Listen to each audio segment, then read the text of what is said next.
The first sign that Lady Verity Harcourt had begun to lose command of her own dinner was not a raised voice, a broken plate, or a guest arriving too early. It was a key sitting crooked on its ring. London, 1854, had made an art of disguising cruelty as good manners, and Harcourt House had learned the fashion too well. By 6 o'clock that evening, every window along the Mayfair street glowed with amber candlelight. Every carriage wheel outside sounded important, and every servant below stairs knew that the Duke of Loxmere was expected before the first course. The house looked ready, the silver shone. The crystal caught the firelight. The long dining room waited behind polished double doors, its table set for 12 beneath portraits of dead Harcourts, who had never once had to ask permission to belong in their own home. Lady Verity Harcourt stood in the entrance hall with her mother's brass key ring hanging from a narrow ribbon at her waist, and she noticed that the dinner-room key had been turned the wrong way. It was a small thing, too small perhaps for anyone else to see. Yet Verity had known that key since childhood, had watched her mother unlock the dining room before every great family occasion, had heard the soft click that meant the house was awake and under a lady's care. The key always lay flat against the others, its round head warmed by use, its teeth pointing inward. Tonight it was angled outward as if a careless hand had recently touched it and tried to put it back in haste. Verity's gloved fingers closed over it before she could stop herself. Lady Verity. The butler's voice came from 2 paces away, respectful but uncertain. Mr. Vale had served the family for nearly 20 years. He had never openly disobeyed her. He had merely learned, as everyone in the house had learned, to pause before obeying. That pause was Lady Honoria Braid's doing. Verity lifted her chin and released the key. The candles in the dining room may be lit now, Mr. Vale. His Grace is not a man one keeps waiting in a dim room. Yes, my lady. He bowed, but his gaze slipped beyond her shoulder. Verity did not turn at once. She already knew who stood there. Lady Honoria Braid had a way of entering a room without hurry and still making everyone feel late. She was not Verity's mother, though she had worn authority in Harcourt House for 5 years, as if widowhood, age, and opinion had made her owner of it. She was Verity's aunt by marriage, a handsome woman in black silk, with a throat full of pearls and eyes that could soften whenever witnesses were present. Beside her stood Miss Cecily Braid, 22, golden-haired, and arranged like a fresh flower in a pale blue gown that had arrived only yesterday from the modiste, charged to a household account. Verity had not approved. "My dear Verity," Lady Honoria said, smiling as if the word dear cost her nothing. "The dining-room candles should not be lit yet. Wax falls so easily when footmen rush, and we must not have drips on your mother's table linen. Mr. Vale, wait until I give the word." Mr. Vale stopped halfway toward the dining-room doors. The 2 footmen behind him also stopped. There it was again. Not rebellion, not disrespect that could be named, only that tiny shifting of obedience away from Verity and toward the woman who knew how to steal command without ever snatching it. Verity felt heat rise beneath the lace at her collar. She had been trained not to show it. A lady did not quarrel in an entrance hall. A hostess did not let servants witness disorder. A woman of uncertain power could lose what little remained by demanding too loudly that it existed. "The Duke of Loxmere is expected at 7, Verity said. Her voice stayed even. "The dining room must be settled before the first carriage arrives. Mr. Vale, light the candles." Lady Honoria's smile did not move, but something sharpened beneath it. "Of course, if you are certain, I merely hoped to spare you one more concern. You have had so many this season." Cecily lowered her eyes, though not before Verity saw the pleased flicker in them. "Mama only means you take everything so deeply, Verity." "Yes," Verity said, "my dinner." The words were quiet. They landed harder than she intended. A footman stared at the marble floor. Mr. Vale bowed more deeply than before and moved toward the dining room. Lady Honoria watched him go, then let out a soft breath. Possession is such an unattractive note in a lady's voice. Verity turned to the small escritoire near the stair, where the seating plan lay beneath a crystal paperweight. If she looked at her aunt too long, she might say something true. And truth was a dangerous guest before dinner. Accuracy is not possession. How fortunate you make such distinctions. Lady Honoria came close enough for her perfume, orange blossom and powder, to settle over Verity's shoulder. Still, one must be careful. Harcourt House is held in trust, not in stubbornness. Verity's fingers stilled over the seating cards. There was the wound, pressed with perfect social pressure. Harcourt House had belonged to her mother through a marriage settlement arranged long before Verity was born.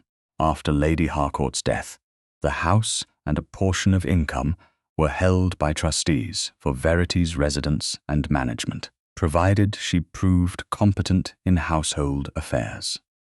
Competent. The word had become a locked door of its own. Lady Honoria never challenged the arrangement openly. She only gathered small examples: a mislaid invitation, a disputed bill, a servant waiting for the wrong voice, a niece made to seem too delicate, too solitary, too easily unsettled to command a London house. "The trustees are not dining with us tonight," Verity said. "The Duke is." "Exactly." Lady Honoria's smile warmed again. "A widowed, powerful, particular Duke, one of the highest men in England below royalty, and he has not accepted a private dinner invitation in nearly a year. We must not allow pride to spoil opportunity." Cecily moved to the hall mirror and touched one blonde curl with 2 fingers. "His Grace likes elegance, I'm told, not fuss." Verity glanced at her cousin's gown. The pale blue silk shimmered whenever Cecily breathed. Verity's own gown was pearl grey, respectable and carefully altered from last season, with new lace sewn at the cuffs to hide the shine of wear. She had no shame in it. She had paid the dressmaker honestly. But Cecily looked like a promise, and Verity, at 30, had long since been taught that society preferred promises to histories. "Then he shall have elegance," Verity said, "and order. Order requires tact," Lady Honoria replied. "For instance, I have moved Miss Bexley farther from Lord Ames. They quarrelled at Lady Fenton's rout last week." Verity looked down at the seating plan. Her aunt had indeed moved 3 cards, not carelessly, strategically. Cecily was now placed nearer the Duke's assigned seat, while Verity's own card had been shifted 1 place away from the centre of conversation. Not enough to create a scandal, enough to be noticed by the people who counted. "Put them back," Verity said. Cecily laughed softly. "Verity, don't be cross. Mamma is helping." "I am not cross." Verity lifted Cecily's card and returned it to its proper place. "I am the hostess." The hall seemed to inhale. Lady Honoria's eyes moved toward the footman, the maid with the coal scuttle, the housekeeper standing near the passage with a list in her hand. Witnesses, always witnesses, when Verity was least allowed to speak freely. "My dear child," Lady Honoria said, with sorrow polished into every syllable, "no one doubts that you are trying. That was worse than an insult. Insults could be answered, pity wrapped around the throat." Verity felt the old ache open, quiet and familiar. She had spent years becoming useful in rooms where no one asked her to shine. She knew which widows required chairs away from draughts. She knew which elderly viscount could not hear from his left side. She knew which servants had mothers ill in the country, and which candles smoked if trimmed too close. She remembered because love, to her, had always looked like attention.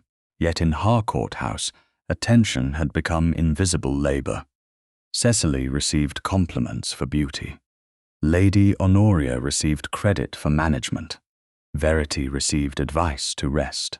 The housekeeper stepped forward, hesitant. My lady, cook asks whether the remove after the fish is to be delayed if his grace is late. Lady Honoria opened her mouth. Verity spoke first. No, the kitchen will keep to time unless I send word. His grace is a duke, not a clockmaker. We shall honour his rank without ruining the fish. The housekeeper's mouth twitched before she curtsied. Yes, my lady, it was a tiny victory, too tiny to celebrate. Lady Honoria saw it anyway. Her gaze dropped to Verity's waist. You still carry your mother's keys like a chatelaine. They are useful. They are sentimental, often the same thing.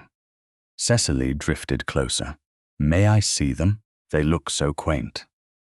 Verity covered the ring with her hand, the crooked dinner-room key pressing lightly into her palm. No, the answer came too quickly. Cecily's brows rose. Lady Honoria went still. Verity forced her hand to relax. There are pantry keys on this ring and the wine-room key. It would be inconvenient to pass them about before dinner. Of course, Cecily said sweetly. We mustn't inconvenience Verity before her important evening.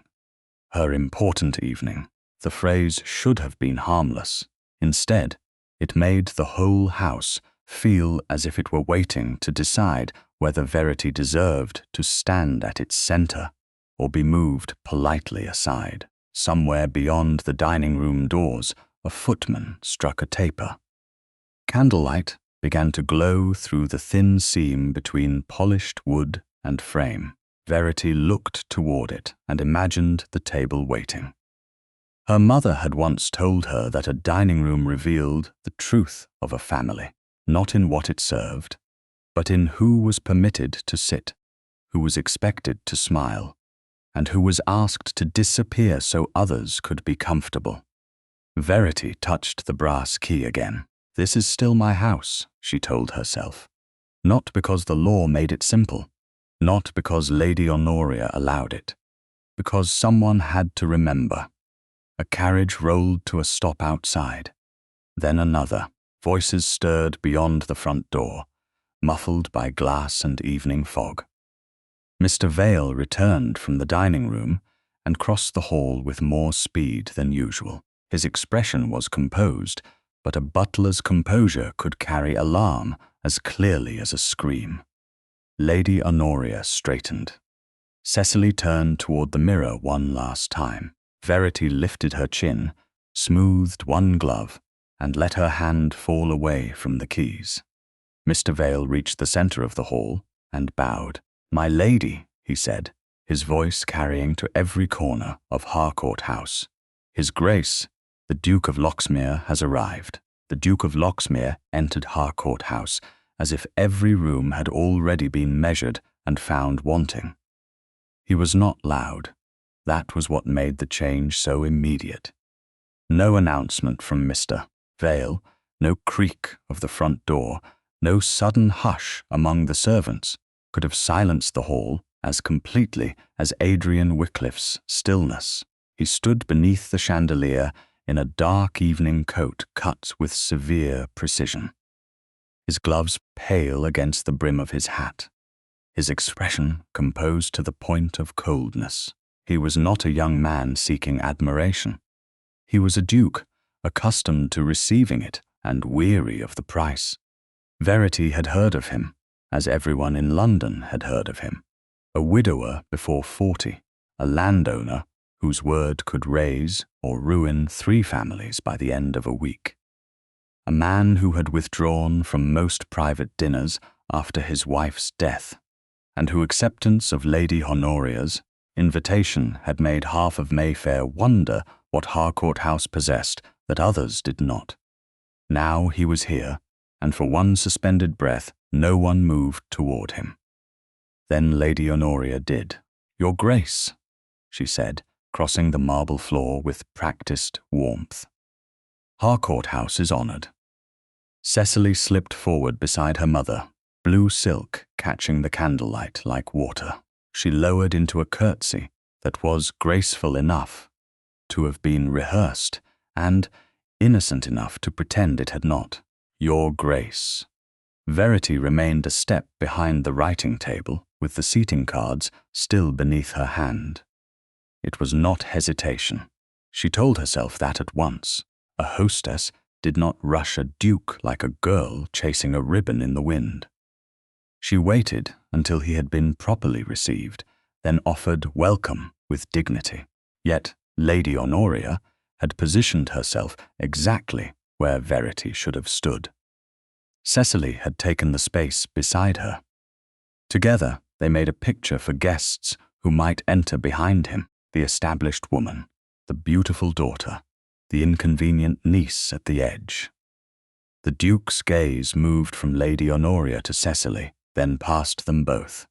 It rested on Verity, not briefly, not politely. It rested as if he had found the person the room was trying to conceal. "Lady Verity Harcourt," he said.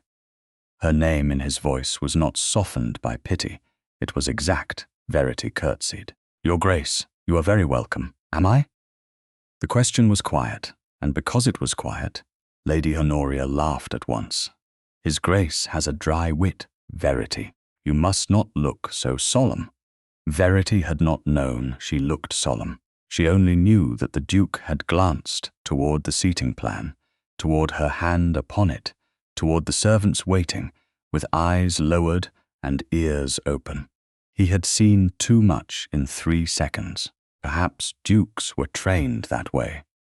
Perhaps lonely men learned to notice disturbances because silence had become their only companion. "I meant only," he said, still looking at Verity. "That welcome is best received from the hostess." Lady Honoria's smile remained, but it lost its ease. Cecily's lashes flickered. Mr. Vale, still by the door, became very interested in the handle of the Duke's hat. "Of course," Lady Honoria said, "my poor niece has so much upon her mind this evening that I took the liberty of sparing her the first burden of greeting." "Did she ask to be spared?" The hall went still. Verity felt the question strike more deeply than it should have. There were cruelties one became accustomed to because no one else ever named them. When someone did, the air changed around the wound. Lady Honoria made a soft sound of amusement. "My dear Duke, family does not wait to be asked before offering care." "No," he replied, "but care and command are not the same." Cecily's colour rose. Verity stepped forward before the silence could sharpen into open discomfort. "Your Grace, may I take your hat and gloves, or shall Mr. Vale attend you?" It was a practical question, not a rescue, but it shifted the room back into motion. The Duke inclined his head and handed the items to the butler. "Mr. Vale will do very well. I would not rob the hostess of her seating plan. Those small cards often reveal more statesmanship than Parliament." Verity nearly smiled. Nearly. "Then Parliament has my sympathy." Something moved in his eyes. Not warmth, not yet, but a brief brightening, quickly hidden. It frequently requires it. Lady Honoria's laugh arrived a moment too late. Verity has always had a peculiar manner of speaking when she is anxious. "She does not appear anxious," the Duke said. "She appears occupied." He turned slightly toward the table. "May I?" There was no reason to refuse, and yet Verity felt the intimacy of it, the way he asked, before looking at what Lady Honoria had twice tried to alter. She lifted the crystal paperweight. "Miss Bexley cannot sit beside Lord Ames. They quarrelled last week, and she hears poorly on her right." Lord Ames speaks softly when annoyed. The combination would ruin the soup course. A serious, diplomatic threat. The gravest kind. It begins with silence and ends with aspic untouched. This time, he did not hide the change in his face quickly enough. It was not a smile exactly. It was the memory of one. Cecily drifted closer, folding her hands, as if the seating of others had suddenly become dear to her heart. Mamma thought I might sit nearer you, your grace, since I know so few gentlemen of your acquaintance. Verity placed Cecily's card where it belonged before her cousin's fingertips could reach it. You know Lord Ames well enough to ask after his sister's confinement. It will flatter him and occupy the first 10 minutes. Cecily's eyes narrowed, then softened when she remembered the Duke was watching. Verity remembers everything. It's quite exhausting. To whom? He asked. Cecily blinked. I only mean, it's so much trouble over dinner. Dinner, the Duke said, is where families display their loyalties while pretending to discuss fish. Verity's fingers stilled over the cards. She looked up. He was not watching Cecily now. He was watching Lady Honoria, who had gone very still beside the mirror. There was no accusation in his expression. That made it worse. An accusation could be denied. Observation simply remained. Lady Honoria recovered first. You make us sound very dangerous, Your Grace. I have rarely found danger where people admit it. A footman opened the drawing-room doors at the far end of the hall. Voices from the first arriving guests floated through the front entrance behind them, and the house became once more a place of movement. Verity gathered the seating cards, each one now restored to its proper place. She felt the key ring shift at her waist as she moved. The brass touched her gown with a faint sound, almost nothing. The Duke heard it. His gaze dropped just once, not to her waist in a way that felt improper, but to the ring of keys with the attention of a man who noticed hinges, locks, exits, and every human being placed near them. Verity's hand went instinctively to the ring. The dinner-room key still lay crooked. His eyes paused there. Then he looked at her face. He did not ask his question in front of the others. Somehow, that restraint unsettled her more than curiosity would have. You keep a considerable number of doors, Lady Verity. Only the ones that matter. Do they all open when you expect them to? Her breath caught. It was absurd that such a question could feel like a hand placed near a bruise. Lady Honoria moved before Verity could answer. The keys are mostly sentimental. Lady Harcourt had a fondness for old-fashioned household customs. A useful sentiment, the Duke said, especially in houses where many people give instructions. Mr. Vale appeared at the drawing-room threshold. Lady Fenton and Miss Bexley, my lady. Verity turned at once. Duty steadied her. Guests required greeting. The dinner must begin. Whatever the Duke had seen on her key ring, whatever small alarm had passed through his face and vanished, would have to wait. Lady Honoria swept ahead with Cecily beside her, already lifting a hand toward the arriving ladies. Verity moved to follow, but the Duke stepped aside and held the drawing-room door open. The gesture was ordinary. A gentleman might do it for any lady. Yet he did not open it for Lady Honoria, who had reached the threshold first, nor for Cecily, who paused prettily in expectation. He held it until Verity approached. It forced the smallest rearrangement of the room. Lady Honoria had to stop. Cecily had to wait. Mr. Vale had to look to Verity before announcing the next guest. For the first time that evening, Harcourt House remembered where its centre was. Verity passed through the doorway, close enough to hear the Duke speak without raising his voice. You should not let them move your cards. She kept her eyes forward. "It is only a table." "No," he said, "it is never only a table." Then, before anyone else could hear, before the words could become impropriety or comfort, he added, "And that key has not been where it belongs." Verity's step did not falter, but the air seemed to narrow around her. Behind them, Cecily's whisper reached Lady Honoria with a sharpness silk could not soften. "If she takes the head of the table tonight, everything is lost." The whisper reached Verity at the very moment she crossed the drawing-room threshold, and for one foolish instant she nearly turned back. "If she takes the head of the table tonight, everything is lost." Cecily had said it softly, but fear had made the words sharp. They slipped through the music of arriving guests, through Lady Fenton's compliments, through Miss Bexley's rustling skirts, and lodged beneath Verity's ribs. Everything. The word revealed more than jealousy. It carried calculation. It carried need. It carried the quiet terror of people who had built their comfort upon another woman's disappearance, and suddenly realized she might refuse to vanish. Verity smiled at Lady Fenton, accepted Miss Bexley's remark about the fog, and placed each guest where comfort and rank required. Her hands did not shake. That was an achievement no one would notice. The Duke of Loxmere remained near the mantel, speaking little, observing much. Once, when Lady Honoria attempted to draw him into conversation with Cecily about the opera, his gaze moved instead toward the seating plan, now lying folded upon a side table. Then it dropped, almost imperceptibly, to the keys at Verity's waist.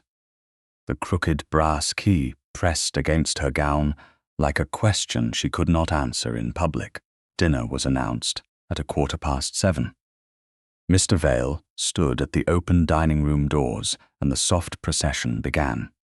Rank arranged itself in silk and black wool. Lady Fenton took Lord Ames's arm. Miss Bexley followed with the careful dignity of a woman determined not to sit in a draught. Cecily stepped toward the Duke, as if the evening had been designed to place her there. But Lady Honoria touched her daughter's wrist with a warning smile and offered some graceful diversion. Verity saw it. The move was not defeat. It was patience. The guests flowed into the dining room beneath candlelight. Verity was meant to enter last among the ladies, to take her place at the head and let the house settle around her. She had almost reached the doorway when Cecily came beside her with a little gasp. "Oh, Verity, your glove." The stain appeared before Verity understood the motion that had caused it. A streak of dark sauce marked the pearl-grey kid at her wrist, glossy and unmistakable. Cecily held a small tasting spoon in one hand, though no sauce should have been near the drawing-room at all. "I'm so sorry," Cecily said, eyes wide. "I don't know how it happened." Lady Honoria arrived at once, as if summoned by accident. "My dear, you cannot sit at table with that. It will draw every eye." Verity looked at the mark, then at Cecily's face. There was no triumph there. Cecily was too practiced for that. Only concern, soft and pretty enough to fool those who preferred beauty to honesty. "It is only a glove," Verity said. "A hostess may survive a stained glove." "Not tonight," Lady Honoria murmured. "Not with His Grace at your table and half of London waiting to decide whether you are equal to this house."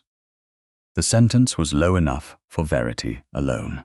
Then louder, with sympathy polished bright, she added, "Go quickly by the back passage, my dear. Agnes can fetch another pair from your room. We shall wait the smallest moment." Verity did not want to go. Every instinct in her rejected the suggestion. Yet guests were turning. Miss Bexley had already noticed the stain. Lord Ames looked embarrassed on her behalf. The Duke, from the dining-room entrance, watched without moving. If Verity refused, Lady Honoria would make the refusal seem hysteria. If she delayed, the soup would suffer. And the story tomorrow would be that Lady Verity had ruined her own dinner over a glove. Dignity sometimes felt dangerously like obedience. "I shall return directly," Verity said. She met the Duke's eyes for one heartbeat. She could not read his expression, but she saw that he had not missed the spoon in Cecily's hand. Lady Honoria smiled. "Of course, dear." Verity turned into the narrow passage behind the dining room, where the house changed from polished spectacle to work and heat. The carpet gave way to scrubbed boards. Candlelight thinned along the walls. From below came the distant rush of cook's domain, copper lids, quick feet, the disciplined panic of a formal dinner. Agnes Pike appeared at the far stair with a folded glove pair clutched to her apron. She was a slight under-housemaid with anxious eyes and a cap that never sat straight, no matter how often she corrected it. "My lady, Mrs. Braid said you would need these." Verity accepted them. "Thank you, Agnes." "Did Mrs. Braid send you before the sauce was spilled?" Agnes's face went pale. "I don't know, my lady. She said to wait near the passage in case you came. That was answer enough." Verity removed the stained glove quickly. Her pulse had begun to beat too fast, but she forced each finger into the fresh glove with care. "You have done nothing wrong." Agnes swallowed. "No, my lady. Return below before anyone blames you for being where you were told to stand." Gratitude flickered across the girl's face. Then she hurried away. Verity turned back toward the dining room door. From the other side came voices, muted by the wood, a ripple of laughter. The scrape of chairs, silver-touched porcelain. Her hand closed around the door handle. It did not move. She tried again, more slowly. The latch held. For a moment, she simply stared. The house seemed to fall away, until there was only her gloved hand on polished brass and the impossible fact of a locked door. She bent closer, listening. Inside, Lady Honoria's voice floated through the panel, warm with regret. Poor Verity felt a little unwell. She insisted we begin rather than inconvenience his grace. A chair shifted. Cecily's voice followed, light and sweet. "She does try so hard, doesn't she?" Heat rose behind Verity's eyes. Not tears, not yet. Something sharper. She knocked once, quietly, because a lady did not pound upon the door of her own dining room while guests sat 10 feet away, discussing soup. No one answered. She knocked again. The voices continued. Her place at the head of the table was empty, unless Lady Honoria had already filled it. No, not empty. Reassigned. Verity looked down at her waist. The key ring hung there, lighter than it should have been.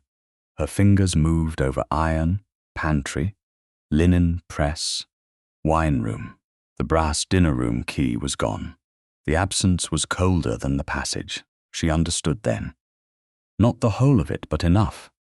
Cecily's spill. Agnes waiting with gloves. Lady Honoria urging the back passage.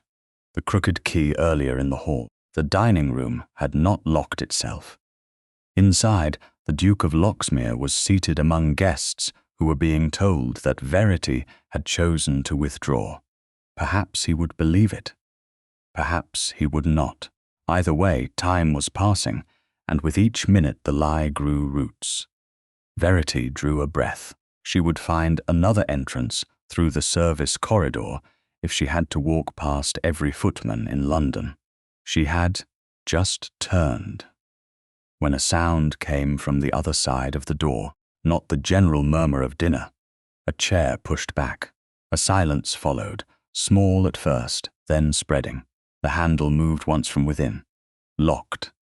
A man's voice spoke, very calm. "Lady Verity." Her name sounded different through wood. She closed her eyes for a fraction of a second. "Your Grace." The answer was barely above a whisper. "Are you alone?" "Yes." "Are you hurt?" "No." A pause. Then lower, edged with something colder than anger. "Who has the key?" "I no longer do." Silence. Then his footsteps moved away from the door. Verity stood very still. Panic urged her to call after him. Pride held her quiet. Somewhere nearby, beyond the curve of the passage, she heard the faint scrape of ceramic against stone. A moment later, there was the sound of leaves disturbed. The orange trees. Lady Honoria kept 2 potted orange trees near the service passage to perfume the air before guests entered the dining room. Verity had admired them an hour ago. Now one of them rustled softly. Footsteps returned. Metal touched metal. The lock turned with a clean, humiliating click. The door opened inward. The Duke of Loxmere stood on the other side with the brass dinner-room key in his gloved hand. Behind him, every candle in the dining room seemed brighter than before. Every face had turned. Lady Honoria sat halfway down the table, her hand arrested near her wineglass. Cecily had taken the chair nearest the Duke's place. Verity saw it at once. Of course she had. For 1 second, no one spoke. The Duke did not offer Verity his arm, which would have made her look rescued. He did not announce what he had found, which would have made her look pitied. He simply stepped aside and held the door open, not for a guest returning from illness, but for the hostess whose place had been stolen in public. His voice reached only her. "Walk slowly. Let them see you were not running." Verity lifted her chin. Her hand wanted to tremble, so she folded it lightly over the other. Then she crossed the threshold. The room watched. Let it watch. The table stretched before her, glittering with crystal, silver, and judgment. Lady Honoria's smile tried to return and failed at the edges. Cecily went very still. Mr. Vale, standing near the sideboard, looked as if he had forgotten how to breathe. Verity walked to the head of the table. The chair was not occupied. Not yet. That, at least, they had not dared to do. She reached it and turned. "Forgive the delay," she said, and her voice was steady enough to frighten even herself. "A household door appears to have been locked by mistake." The Duke followed her into the room. He did not take his seat at once. Instead, he placed the brass key beside his plate, where candlelight struck its worn, round head and made every eye drop toward it. Then he looked at Lady Honoria, and the politeness in his face became far more dangerous than anger. "Indeed," he said, "I should like to know how this came to be misplaced." The key lay beside the Duke of Loxmere's plate, like a second knife. No one at the table looked at it for long, yet no one succeeded in ignoring it. Candlelight slipped along its worn brass head, caught in the small scratches left by years of household use, and made the object seem more important than the fish, the wine, or the careful conversation that tried and failed to resume around it. Verity took her seat at the head of the table and unfolded her napkin with hands that obeyed her even while her heart still beat against the memory of the locked door. She could feel the cold passage behind her. She could hear Lady Honoria's voice saying she had felt unwell. She could still see Cecily seated too near the Duke, blue silk shining where Verity's authority had been meant to stand. Yet the chair beneath her was hers. The table was hers to guide. The room, for the moment, remembered it. "Mr. Vale," she said, her voice calm enough to pass for ease. "The soup may be served." The butler bowed with visible relief. Silver moved. Footmen stepped forward. The guests accepted their bowls as if hot soup could rescue them from witnessing a social crime. Lady Fenton praised the fragrance. Lord Ames asked whether the stock had been clarified with egg white or with patience. Miss Bexley laughed too quickly. Everyone did what well-bred people did when something unforgivable had almost happened in front of them. They behaved as if nothing had happened, while storing every detail for later. The Duke did not touch his soup. He let the silence stretch just long enough to make Lady Honoria lift her spoon and set it down again. "A most unusual inconvenience," he said. His tone carried no heat. That made every word more dangerous. Lady Honoria gave him a sorrowing smile. "Old houses have old tempers, Your Grace. Doors swell, latches catch. One learns not to dramatize small domestic troubles. A swollen door does not usually hide its key in a potted orange tree." Miss Bexley made a tiny sound and lowered her eyes to her bowl. Cecily's spoon struck porcelain with a clear, bright note. Verity did not look at her cousin. She looked at the soup and took one measured spoonful, because if she did not eat, Lady Honoria would have another word for her: fragile, overcome, unsettled. "Perhaps a servant placed it there by mistake," Cecily said. "They hurry so when dinner is late, Mr." Vale remained near the sideboard, his face blank in the practiced manner of a butler who had heard everything and would admit to nothing until properly asked. The Duke turned his head slightly. Did a servant remove Lady Verity's key from her person? Cecily flushed. "I only meant that servants misplace things." "They do," he said. "So do gentlewomen." The silence became complete. Lady Honoria's gaze moved to Verity, not in appeal, but in warning. It said, "Stop him." It said, "Save the table." It said, "A good niece does not let a duke draw blood with politeness." Verity felt that old command in her bones. She had been trained to smooth, to soften, to make others comfortable around the facts that harmed her. Then she remembered the cold handle refusing to turn. "It was not my wish to delay dinner," she said. "I am grateful His Grace heard me." The Duke's eyes met hers across the length of the table. Something passed between them, restrained and steady. He did not smile. She was glad. A smile would have made the moment smaller. Lady Fenton leaned forward with careful concern. "My dear Lady Verity, were you truly alone in that passage?" "Yes." "How dreadful." "It was inconvenient," Verity said. Lady Fenton blinked, then nodded, as if she had just been reminded that pity could be an insult when applied too eagerly. Lord Ames cleared his throat. "These townhouses are full of odd passages. I once spent 20 minutes behind a tapestry at my cousin's in Belgravia because a footman mistook me for a draught." A few guests laughed, grateful for the bridge. Verity allowed the conversation to cross it. But the Duke did not walk away from the matter. He waited until the soup was removed and the fish served before he spoke again.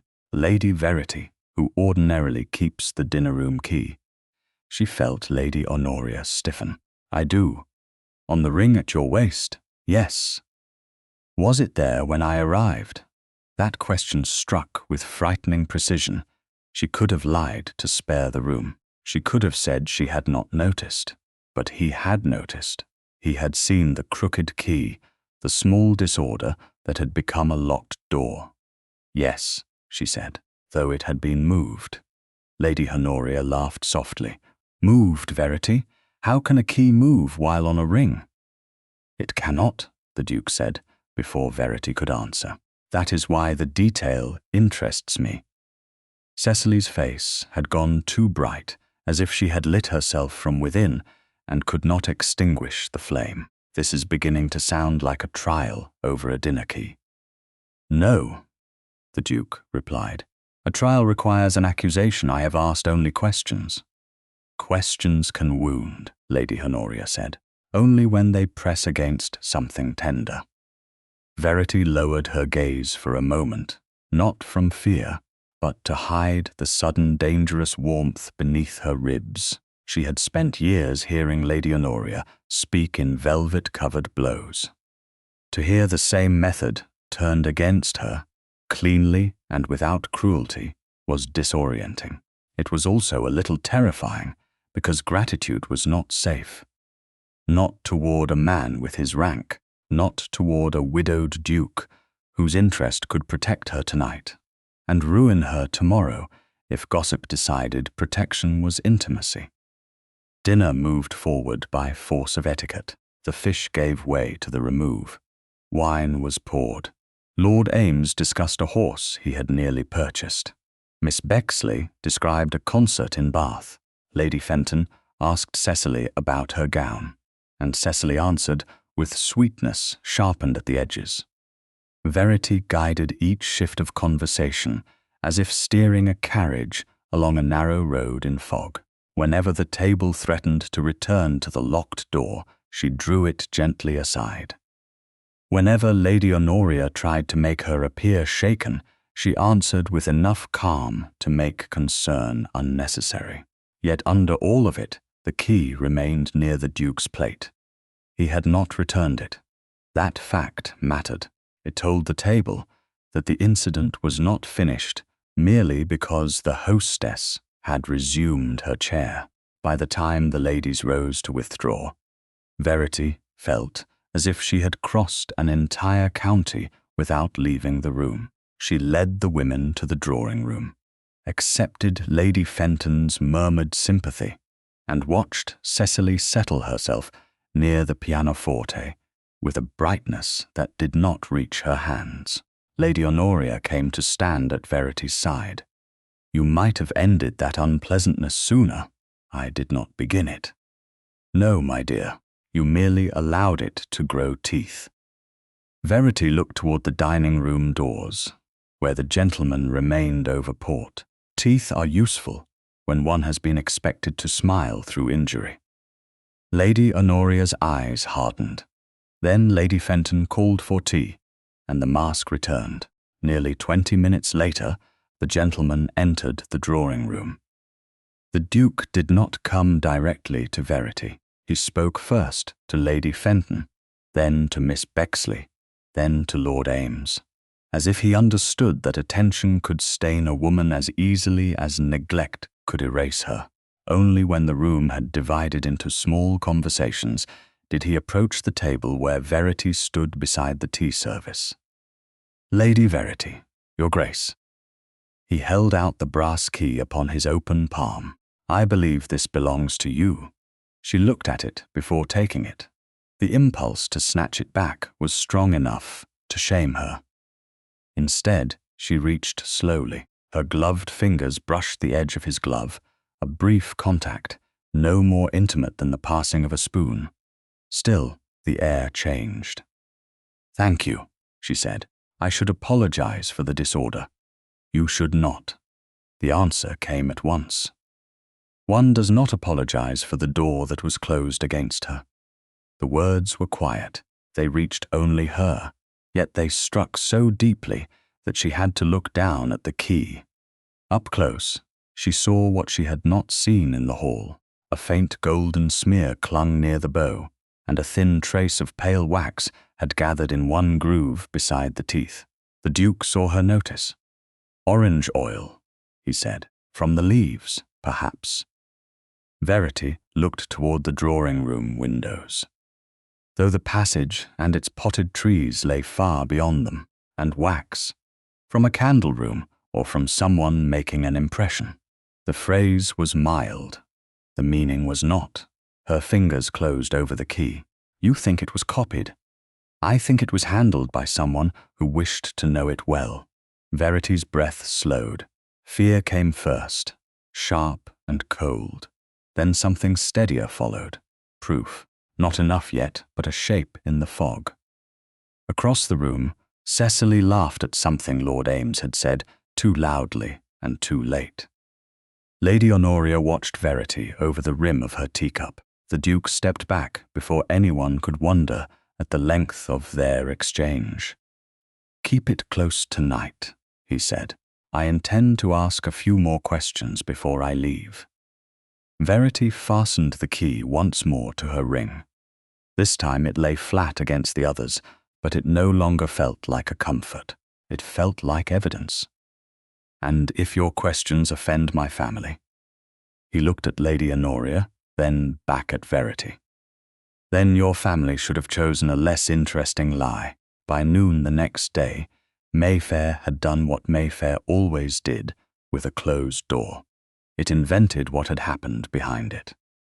The first printed hint arrived on a folded scandal sheet tucked beneath Lady Honoria's breakfast plate, though Verity knew, by the careful way her aunt left it visible, that it had been placed there for her benefit. The paragraph did not name Harcourt House. It did not need to. It spoke of a certain unmarried lady of noble connection who had vanished from her own dinner, a powerful widowed duke who had abandoned his place at table to retrieve her, and a passageway incident that discretion prevented the writer from describing.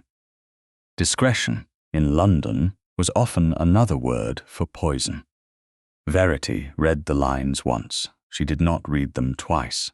Lady Honoria watched her from behind the silver coffee pot, her mourning cap tied with black ribbons that made her look both bereaved and judicial. Cecily spread marmalade over toast with the dainty concentration of a girl who had slept very well. "It is vague enough to be harmless," Lady Honoria said, "provided one does not encourage people to connect it with us." Verity folded the sheet and laid it beside her plate. "It is precise enough to be cruel," Cecily sighed. "People will always talk, Verity. You can't expect a whole city to become kind because you had an awkward evening." "I did not have an awkward evening." Verity lifted her cup, then set it down untouched.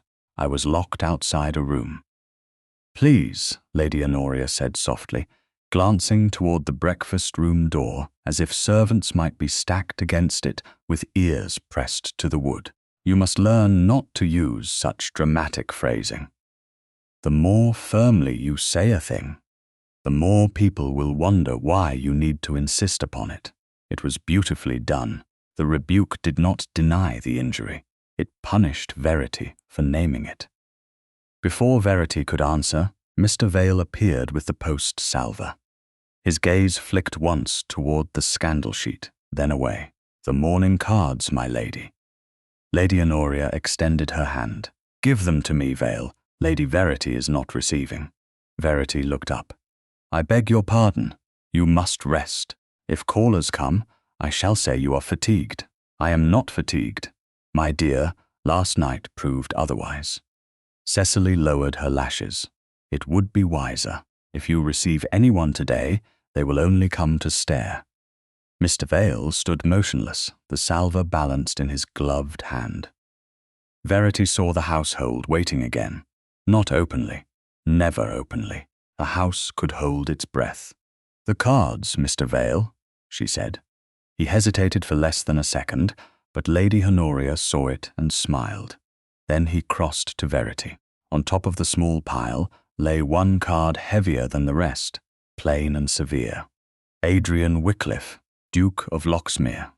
Beneath it was a short note in a controlled hand. "His Grace requests permission to call upon Lady Verity Harcourt at 3 o'clock, should it be convenient and properly attended." Properly attended. Verity felt something in her chest loosen and tighten at once. He had understood the danger. He had also understood the remedy. Not secrecy. Not a whispered meeting. A formal call, announced, witnessed, undeniable. Lady Honoria read the card over Verity's shoulder before politeness could stop her. Her face did not change enough for Cecily to notice, but Verity saw the small stillness around her mouth.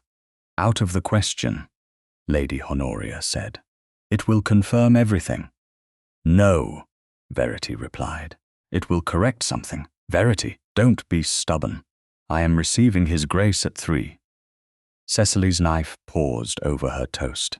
"Do you think he'll come because he admires you?" Verity looked at her cousin. The question was meant to wound by naming hope before hope had been invited. She refused to bleed for it. "I think he will come because he left a question unfinished."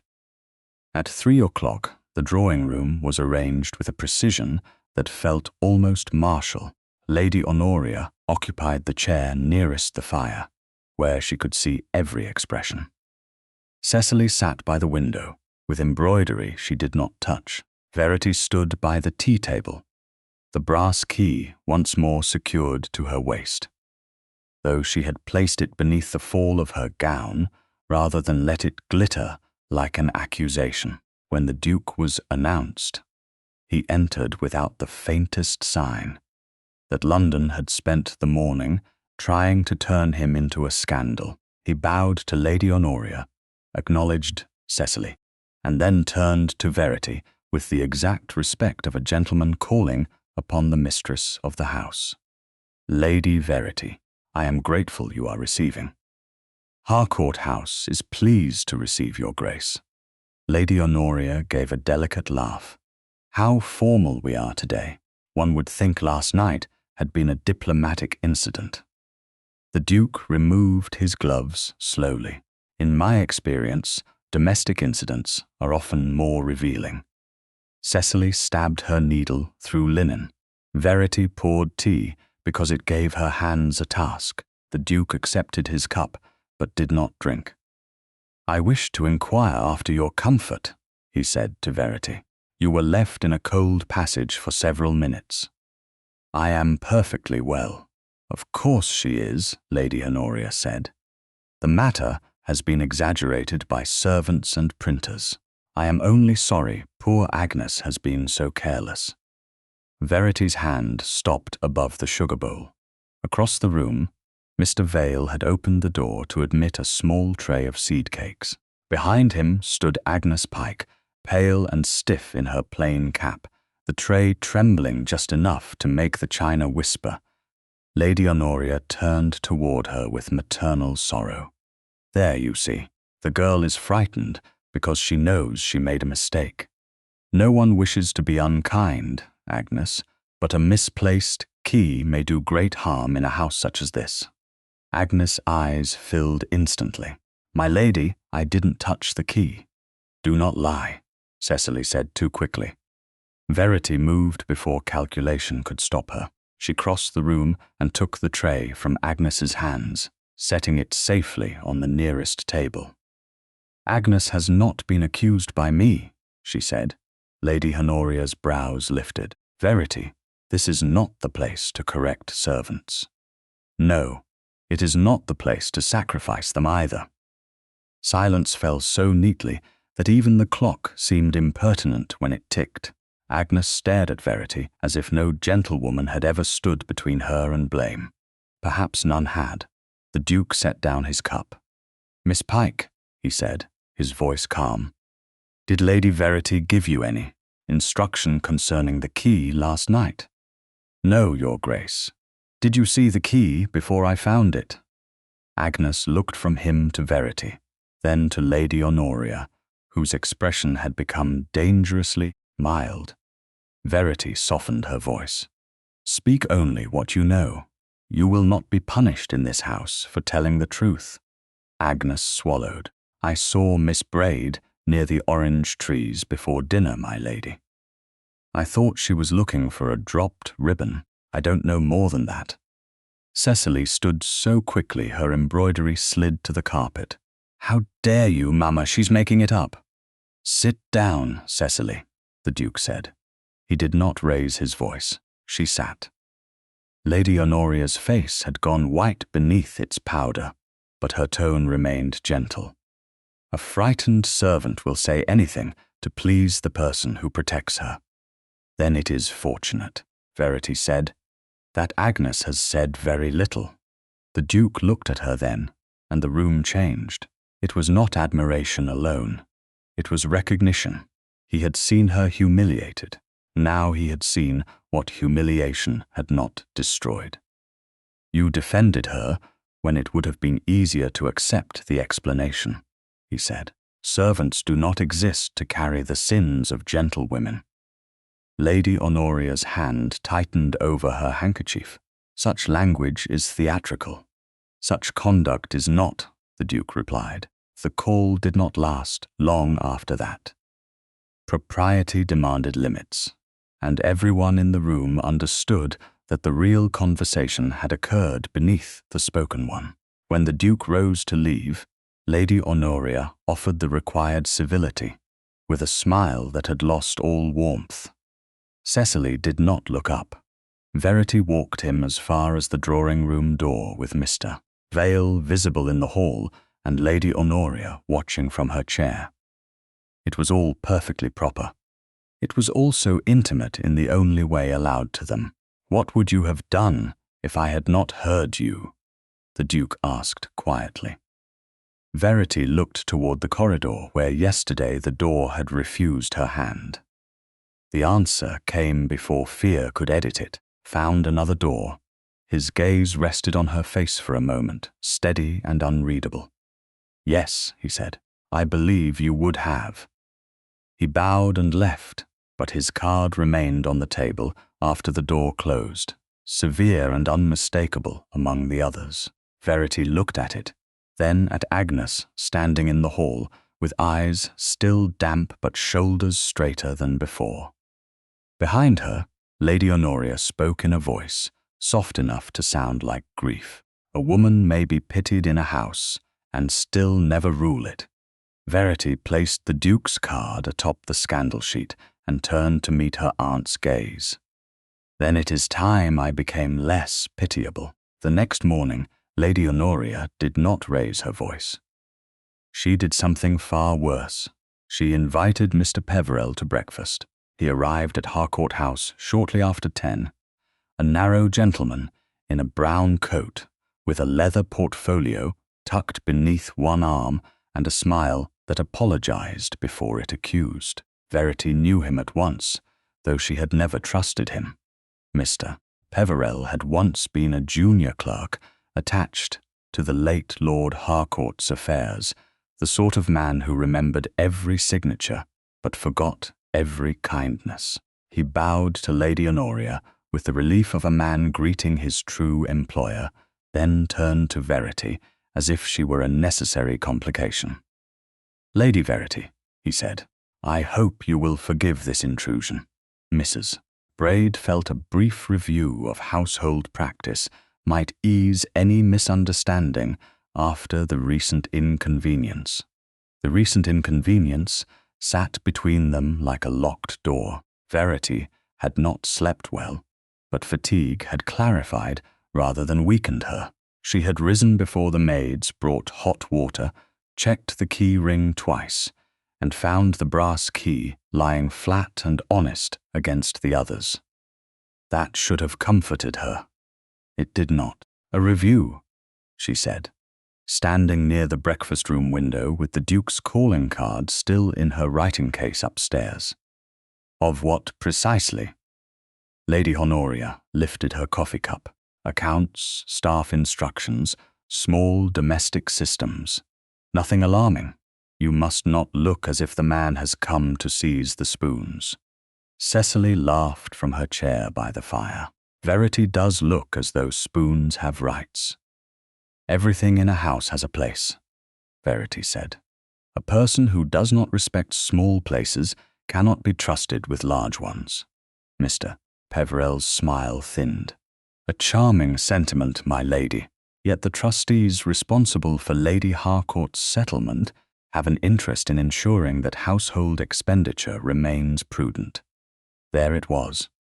Not curiosity, not concern, competence. Lady Honoria had found the cleanest knife. "Then let us be prudent," Verity said. "Mr. Vale, have the household ledgers brought to the morning room. The last 6 months will do." Lady Honoria set down her cup with a soft click. "My dear, there is no need to trouble Vale. I have gathered what Mr. Peverell requires. I am certain you have." Verity turned toward the door, where the butler waited. "The ledgers, Mr. Vale, not summaries." For one breath, the breakfast-room became the hall again, a servant waiting for 2 commands, a house deciding which woman it served. Then Mr. Vale bowed. "Yes, my lady." Lady Honoria's eyes cooled. Cecily stopped laughing. Mr. Peverell opened his portfolio with brisk delicacy and withdrew several folded papers. "While we wait," Perhaps we might address certain accounts that have been allowed to grow rather freely. He placed a bill on the table. Madame Cresson, modest, 3 gowns, 2 evening cloaks, 1 alteration marked urgent. Verity looked at Cecily's pale morning dress, then at the account. Those charges are not mine. Cecily flushed. They were necessary. Mamma said appearances mattered after the dinner. They were charged to the Harcourt household. Lady Honoria gave a weary sigh, beautifully timed. A house of this standing must present its young ladies properly. You cannot expect Cecily to appear neglected merely because you dislike spending. I dislike being asked to pay for things I did not order, then being told the expense proves I cannot manage money. Mr. Peverell cleared his throat. There are also carriage hire charges, additional coal, and several private payments marked miscellaneous. Verity's attention sharpened. Private payments to whom? Various tradesmen. He moved to cover the paper, but she had already seen enough. Let me read them. My lady, I assure you these details are tedious. Tedious details have a habit of becoming accusations when left to the wrong hands. She took the paper before he could object. Cecily rose from her chair, then thought better of it when Lady Honoria gave her the smallest shake of the head. The list ran down the page in tidy ink. Candles, ribbons, gloves, private carriage to Bond Street, payment to a gaming-room creditor disguised as household linen. Verity felt no surprise at that, only a deepening cold. Then her eyes caught on one line near the bottom. M. Rusk, locksmith. Duplicate service access and dining room fitting. Her fingers tightened on the edge of the paper. Mr. Peverell noticed too late. That is likely an old charge. It is dated 3 days ago. Lady Honoria spoke before anyone else could. Old locks require attention. I have repeatedly told you this house has become unreliable. The dining room lock worked well enough to keep me out. Cecily made a small sound, half outrage, half fear. Lady Honoria's voice dropped. Verity, don't say things like that before Mr. Peverell. Why not? He has come to review household practice. I can think of no practice more relevant than ordering duplicate keys without the knowledge of the woman responsible for them. Mr. Peverell folded his hands. No accusation has been made, Lady Verity. Not yet, she said. The ledgers arrived then, carried by Mr. Vale himself, and followed by the housekeeper, Mrs. Dallin, whose mouth was set in a line of anxious loyalty. Verity placed the locksmith bill atop the first ledger. She did not raise her voice. She did not need to. Mr. Peverell, you may tell the trustees that I shall review every account myself before any further report is made about my competence. Lady Honoria stood. This is pride masquerading as responsibility. No, Verity said. It is responsibility arriving late, after Mr. Peverell left with less satisfaction than he had brought, and after Cecily retreated, upstairs with tears too elegant to be entirely real. Verity remained in the morning room with the ledgers spread before her. Lady Honoria lingered near the door. You are making an enemy of the only family willing to keep you company. Verity did not look up. Company is not the same as possession. You think one formal call from a duke has changed your position. No, I think a locked door did. Lady Honoria's face became almost blank. Be careful, my dear. The world is not kind to women who insist upon being wronged.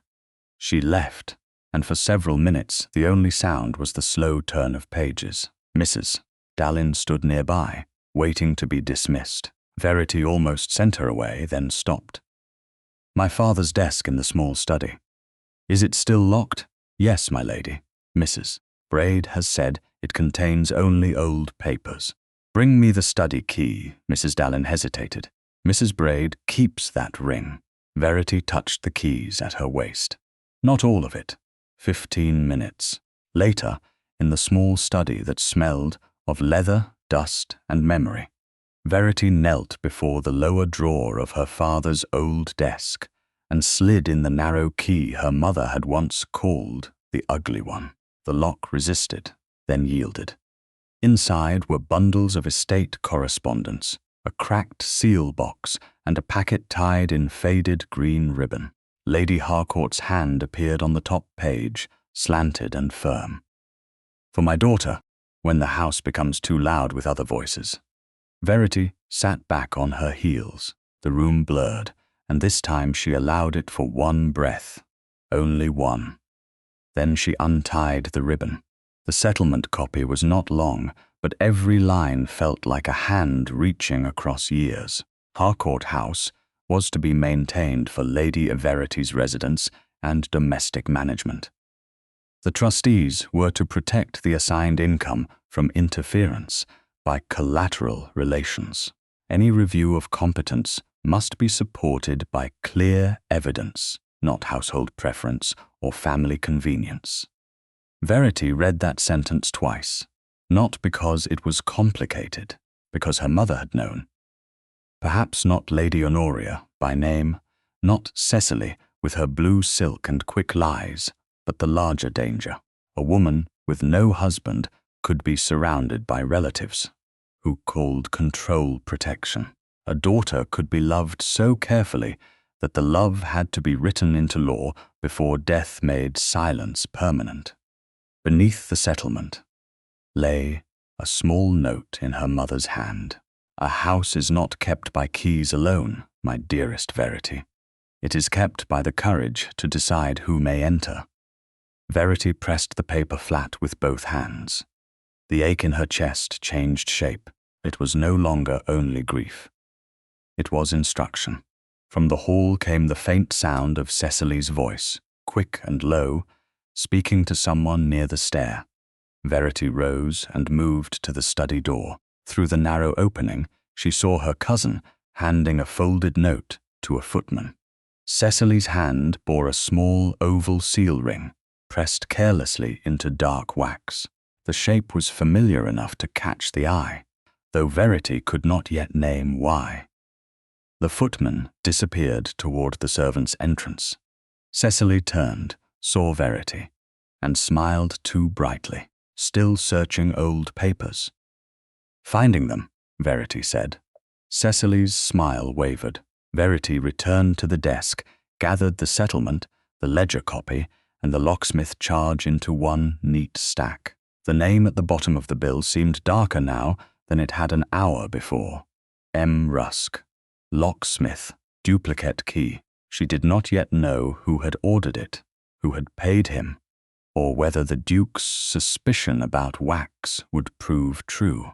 But for the first time since the dining-room door had refused her hand, the house no longer felt like a maze built against her. It felt like a set of doors waiting to be opened in the correct order. Verity folded her mother's note and placed it against her heart for the length of 3 breaths. Then she rang for Mrs. Dallin. "I shall require the address of Mr. Rusk," she said when the housekeeper appeared, "and no one is to inform Mrs. Braid until I ask." Mrs. Dallin looked at the papers, then at Verity's face. Her curtsy was small, but it carried a decision. "Yes, my lady." Verity looked once more at the brass key on her ring. It was not comfort now. It was a question, and at last she intended to answer it. By the time the carriage turned toward the King's Theatre that evening, Verity had begun to understand that society did not need proof in order to punish a woman. It needed only shape, shadow, and a whisper repeated in the correct box.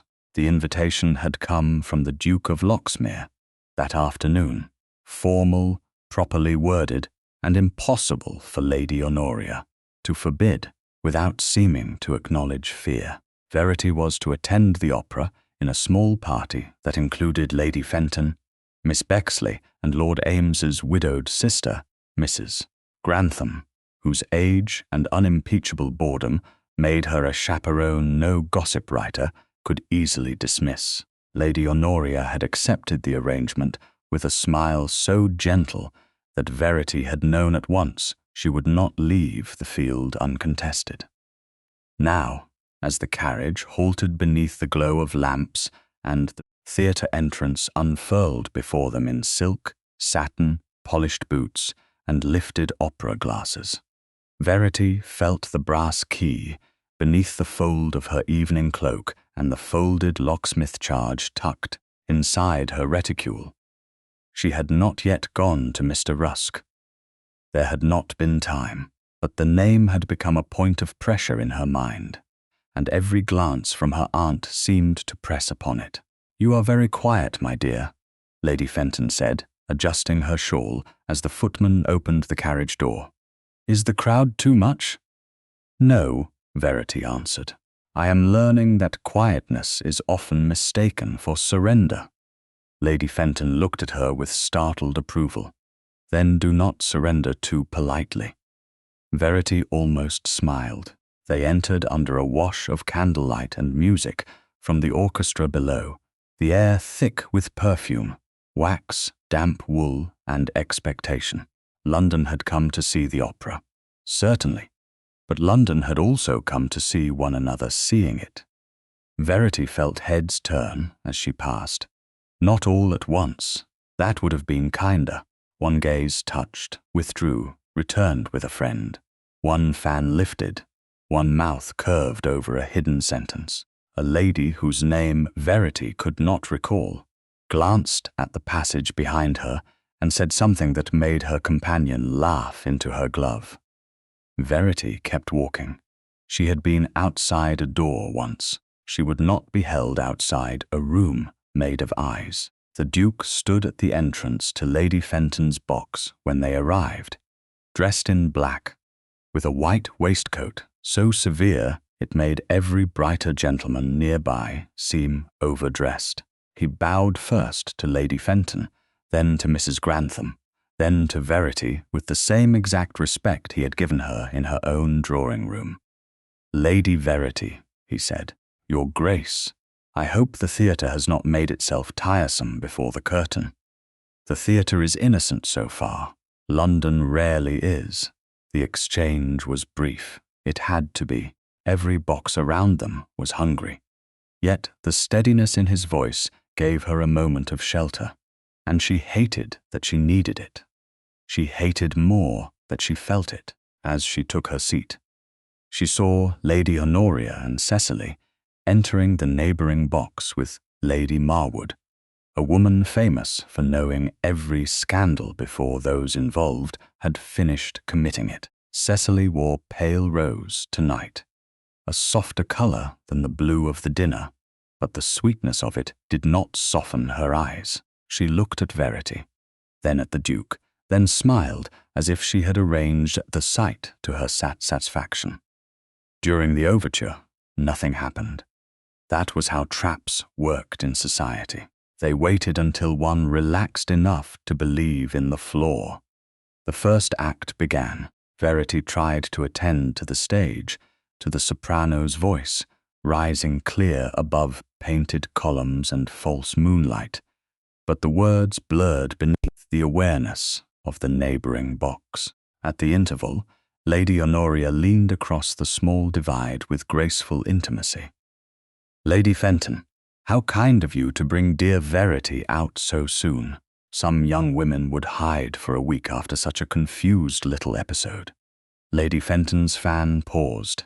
"I have never found Lady Verity inclined to hide."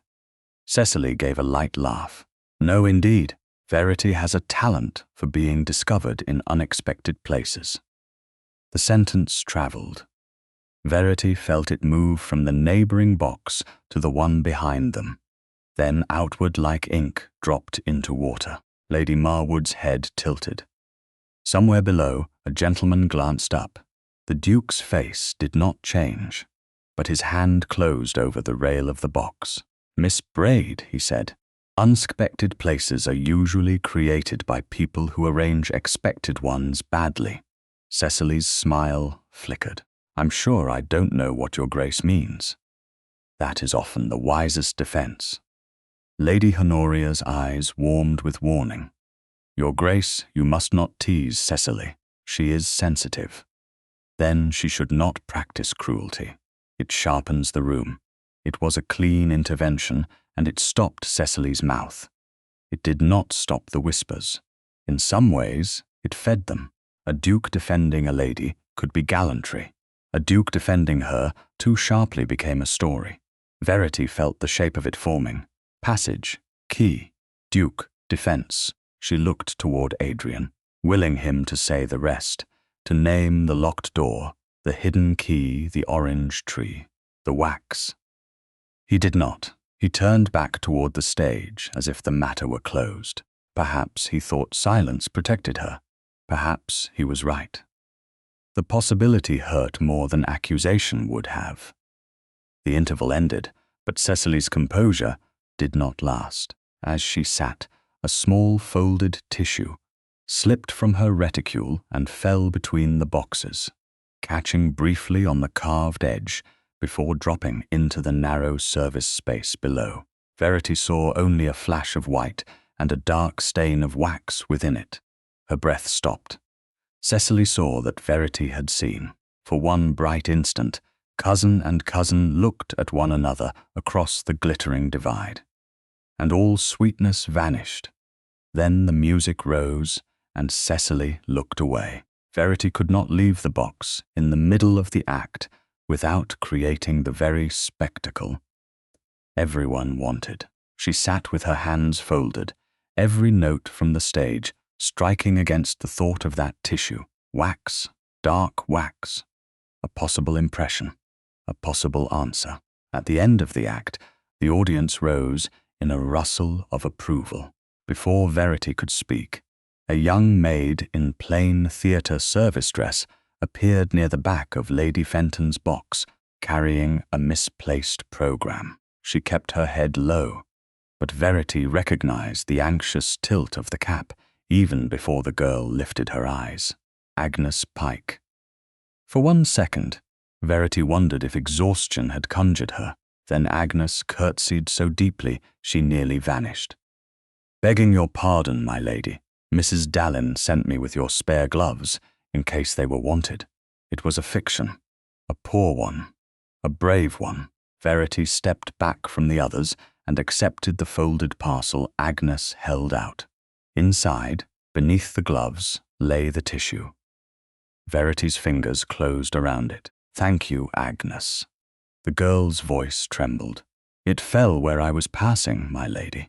I thought it might be rubbish, but then I saw the wax."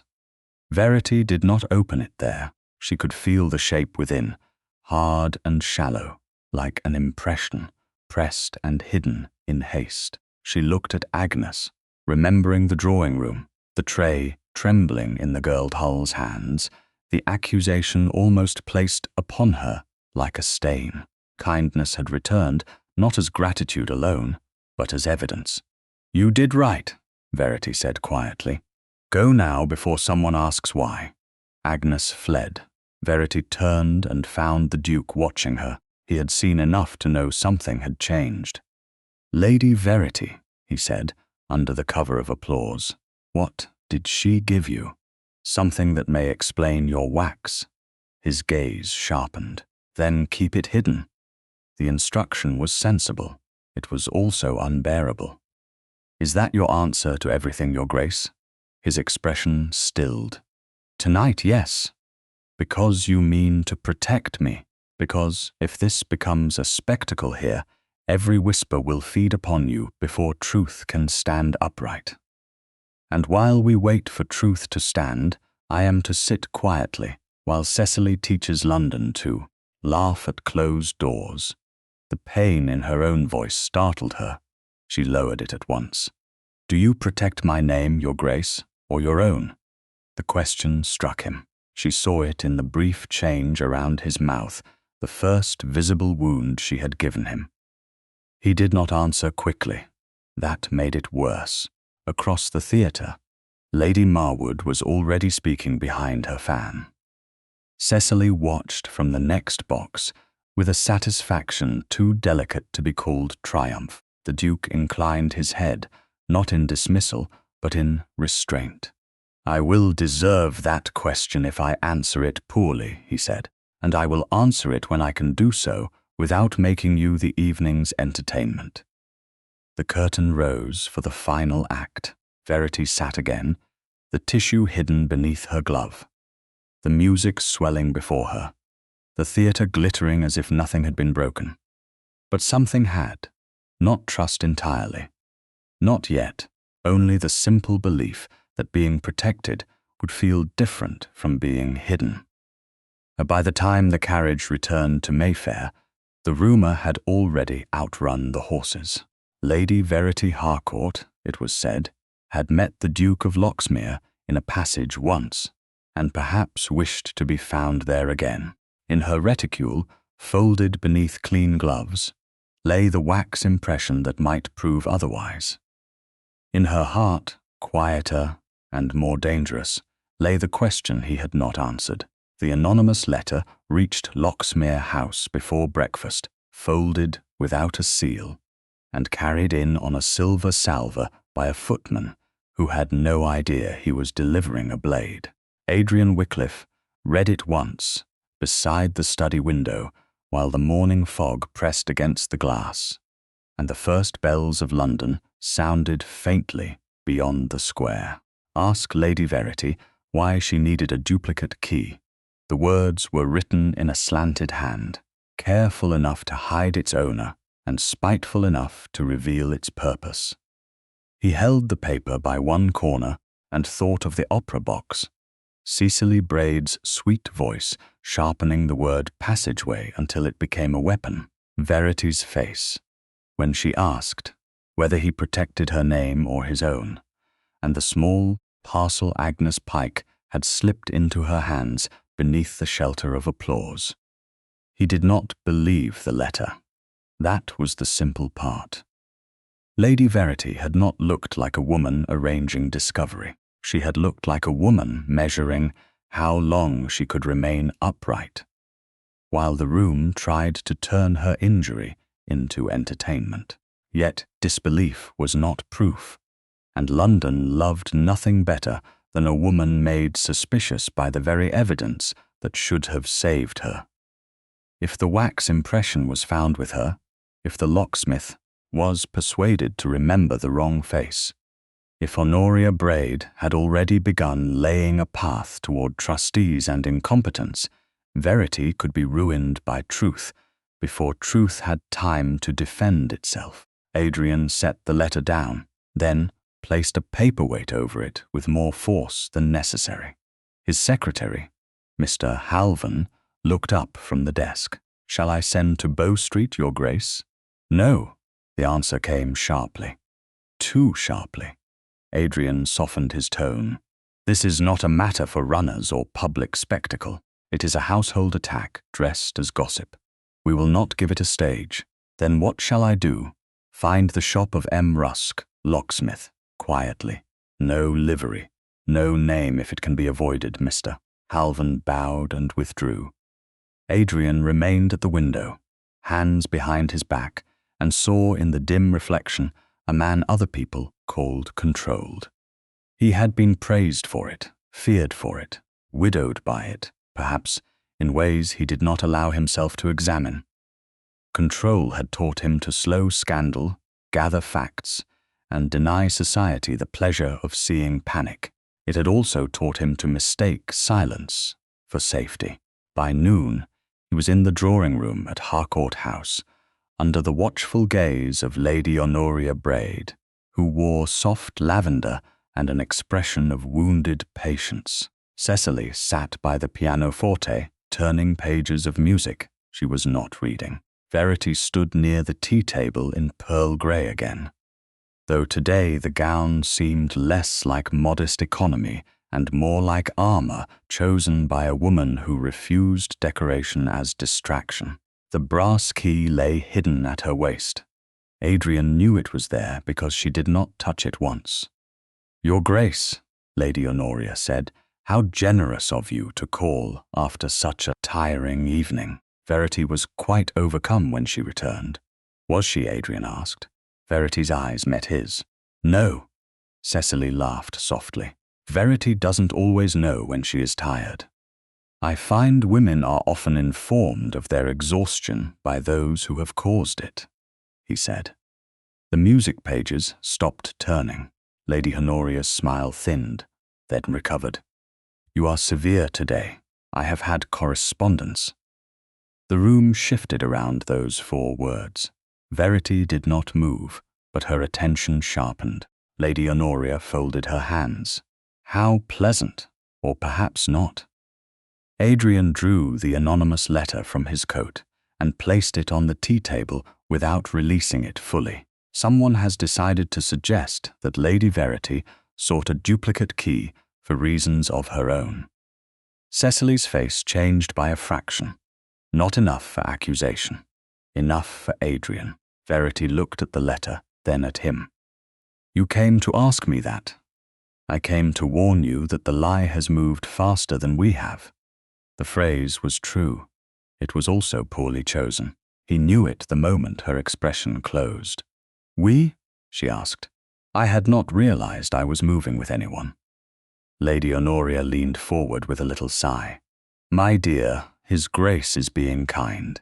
You must not bristle at every effort to help." "I am not bristling. I am listening." Adrian wished, too late, that he had asked to speak with Verity in the presence of some other chaperone. Lady Honoria's very stillness corrupted the air. Yet propriety had its cage, and he had walked into it willingly. "There is a supper at Lady Marwood's tomorrow," he said. "Do not attend." The silence after his words was not empty. It filled at once with every injury he had failed to avoid. Verity's hand went to her waist then and closed over the hidden key. "I beg your pardon. Lady Marwood will use the opera gossip. Your cousin's remark has already travelled. If you appear before we can establish the origin of the duplicate key, every glance will become testimony against you. And if I do not appear, then you deny them fresh material." Cecily lowered her head, but he saw satisfaction touch the corner of her mouth. Lady Honoria saw it too, and hid hers better. Verity did not look at either of them. She looked only at him, and the disappointment in her eyes was far more difficult to bear than anger. "You mean to protect me by removing me from the room? For a day or two? A day or two is how a rumor becomes a fact. Not if handled correctly. Handled." She repeated the word as if it had a taste she disliked. "How efficient. Lady Verity, I am trying to prevent harm." "No," she said quietly. "You are trying to prevent display. The harm has already happened." Lady Honoria rose halfway. "This is an improper tone to take with a duke." Adrian did not look away from Verity. "Let her speak." "How noble," Verity said, and the softness of it struck harder than contempt. "Everyone lets me speak when the decision has already been made." He felt the rebuke land where it belonged. He had chosen caution because caution had saved reputations before. He had not asked whether Verity would consider concealment another form of the same humiliation. "If you attend," he said, more gently, "they will corner you. Then I shall learn who stands in the corner with them. You do not know how vicious this can become. Your Grace, I was standing outside my own dining room while my family told guests I had fled. I know enough." The room went still. Even Lady Honoria did not immediately answer. Verity reached beneath the fold of her gown and detached the brass key from its ring. The movement was small, practical, devastating. She crossed the space between them and laid it in his palm. The key was warm from her body. Adrian's fingers closed around it by instinct, and that made the moment worse. "What are you doing?" he asked. Her voice did not tremble. "If the answer to every danger is that I must be kept out of sight, then keep it. Your Grace. Everyone else has." Cecily inhaled sharply, as if a pleasure had startled her. Lady Honoria's face became unreadable. Adrian looked at the key in his hand and understood, with a clarity that embarrassed him, that he had accepted the symbol of what had been done to her. Not by malice. That did not matter. Intent had never unlocked a door. "Lady Verity," he said, but she had already stepped back. "I am obliged for your concern," she said. "You have been generous with it. But I cannot build my life around rooms I am advised not to enter. That's not what I meant." The contraction escaped before he could dress it in ducal control, and for 1 second he sounded only like a man who had wounded, someone he had wanted to shelter. Verity heard it. He saw that she heard it. She did not soften. "Then perhaps you should decide what you do mean before you next advise me to disappear." Lady Honoria moved to the bell pull.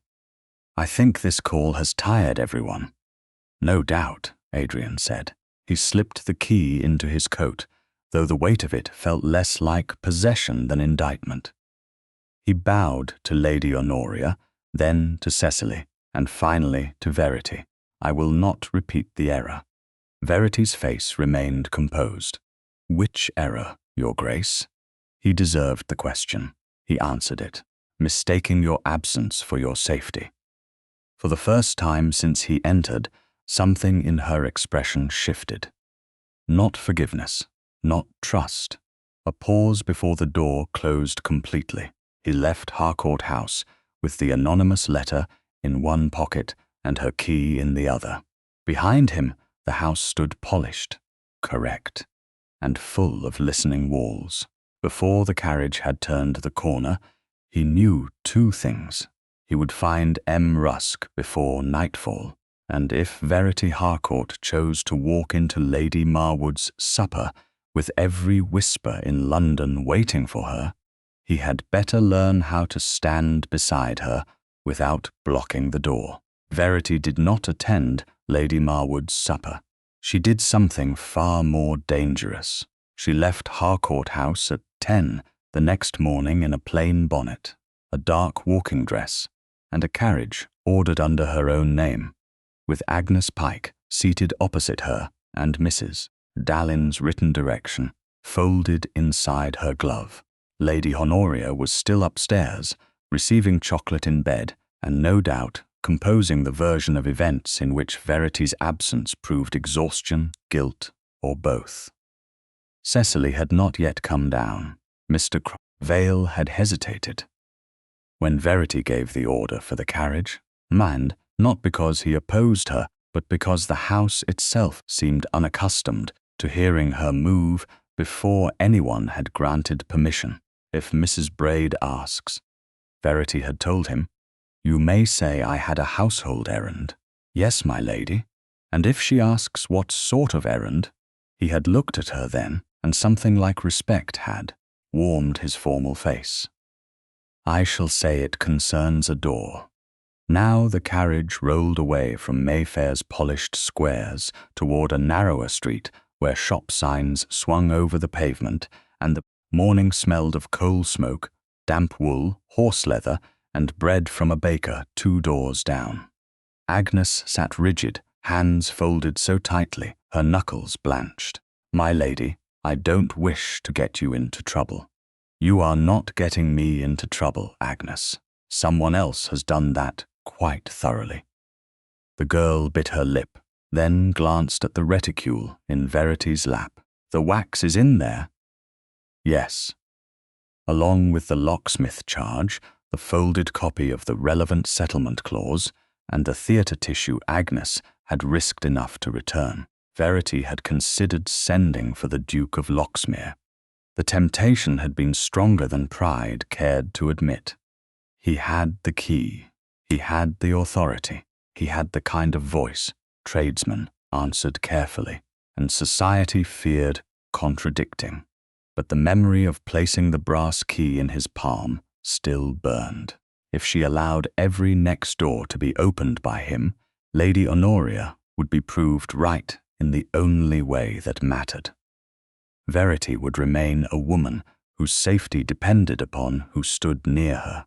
The carriage stopped before a narrow shop marked Rusk and Son, locks, keys, and iron fittings. There was no son visible within, only a compact man with silver hair, round spectacles, and fingers stained dark from metalwork. He looked up when Verity entered, and his eyes went at once to her dress, her maid, her posture, and the carriage waiting outside. Tradesmen, survived by understanding rank quickly. "Good morning, madam." "Lady Verity Harcourt," she said. "I believe you performed work for Harcourt House recently." Mr. Rusk's expression became cautious. "We do a deal of work in Mayfair, my lady." A duplicate dining room key, ordered under Mrs. Braid's household authority. His hand stilled above a tray of blanks. "If there is some fault with the fitting, I would be pleased to correct it." "There is no fault with the fitting. That is the difficulty." Agnes made a tiny sound behind her, then fell silent. Verity opened her reticule and placed the folded charge on the counter. She did not show the wax yet. "This was entered into household accounts 3 days before my dinner." Mr. Rusk looked at the paper and swallowed. The order came proper, a note, a seal, and a young lady in attendance to hurry matters along. "Which young lady?" "My lady. I cannot make accusations among gentlefolk." "I am not asking for accusation. I am asking who stood in your shop." He rubbed his thumb against one stained forefinger. "A fair young lady. Handsome. Very fine gloves," she said. Mrs. Braid required speed because the dining room lock had become unreliable. Cecily. Verity had known it before he finished. Yet hearing the shape of the truth spoken aloud made the room feel colder. "Did she give her name?" "No, my lady." "Did she carry a seal?" His gaze lifted sharply. Verity took out the tissue and unfolded it. Inside lay the dark wax impression, shallow but clear, bearing the small oval shape of Cecily's ring. Mr. Rusk stared at it. "That is the seal pressed upon the order note. You are certain?" "Certain enough that I would not sleep easily after saying otherwise." "Then write it." He stepped back. "My lady, please. I serve families who can ruin my shop with a sentence. If Mrs. Braid says I have spoken out of turn, I am finished." Verity heard fear beneath the objection, and fear made him human where anger might have made him merely useful. She softened her voice. "Mr. Rusk, I know what it is to live under another person's sentence. I am not here to ruin you. I am here to prevent a lie from becoming the roof over my head." The locksmith looked past her to Agnes, perhaps recognizing another person who knew how blame travelled downward. Agnes, pale but steady, said, "Her ladyship defended me when they tried to put the key on me." Mr. Rusk exhaled. "Then I will write what I saw, only what I saw. That is all truth ever requires."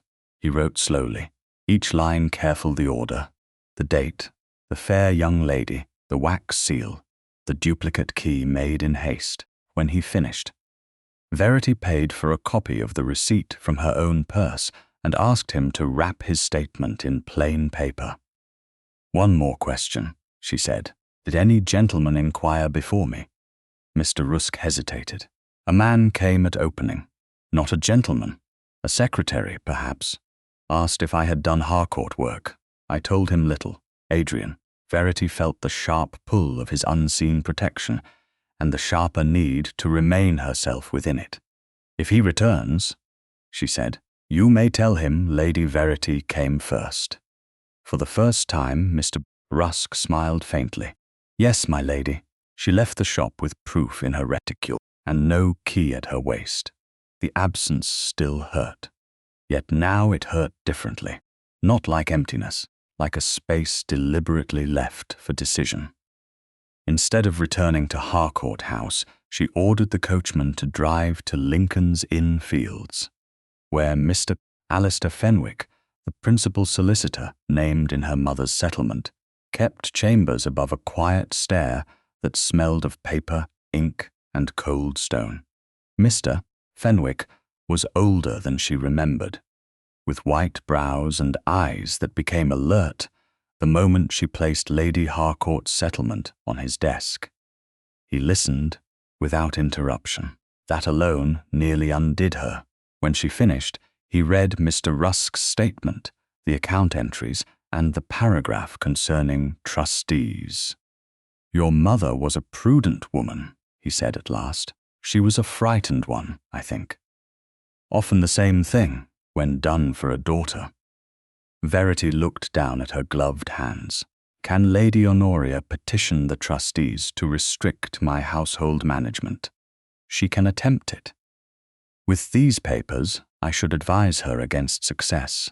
I do not want a private warning. She has lived by private warnings.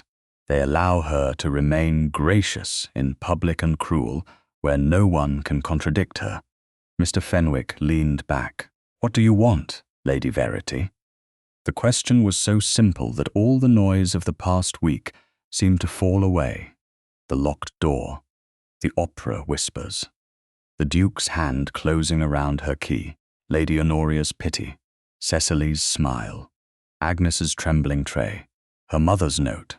A house is not kept by keys alone. It is kept by the courage to decide who may enter. Verity lifted her head. "A dinner?" Mr. Fenwick blinked. "A dinner?" "At Harcourt House. Properly witnessed. You will attend. So will 2 trustees. Lady Fenton, Mrs. Grantham, Lord Ames, and Miss Bexley must be invited because they have heard enough to matter. Lady Honoria and Miss Braid will not be allowed to decline, and the Duke of Loxmere." His expression changed slightly at the final name. "Does His Grace know your intention?" "No. Will he approve?" "That is not the question." "What is?" Verity stood. "Whether he can bear to see me stand." By 4 o'clock that afternoon, she sat at her mother's escritoire in Harcourt House, with invitation cards spread before her. Lady Honoria had sent twice to ask where she had been. Verity had answered neither time.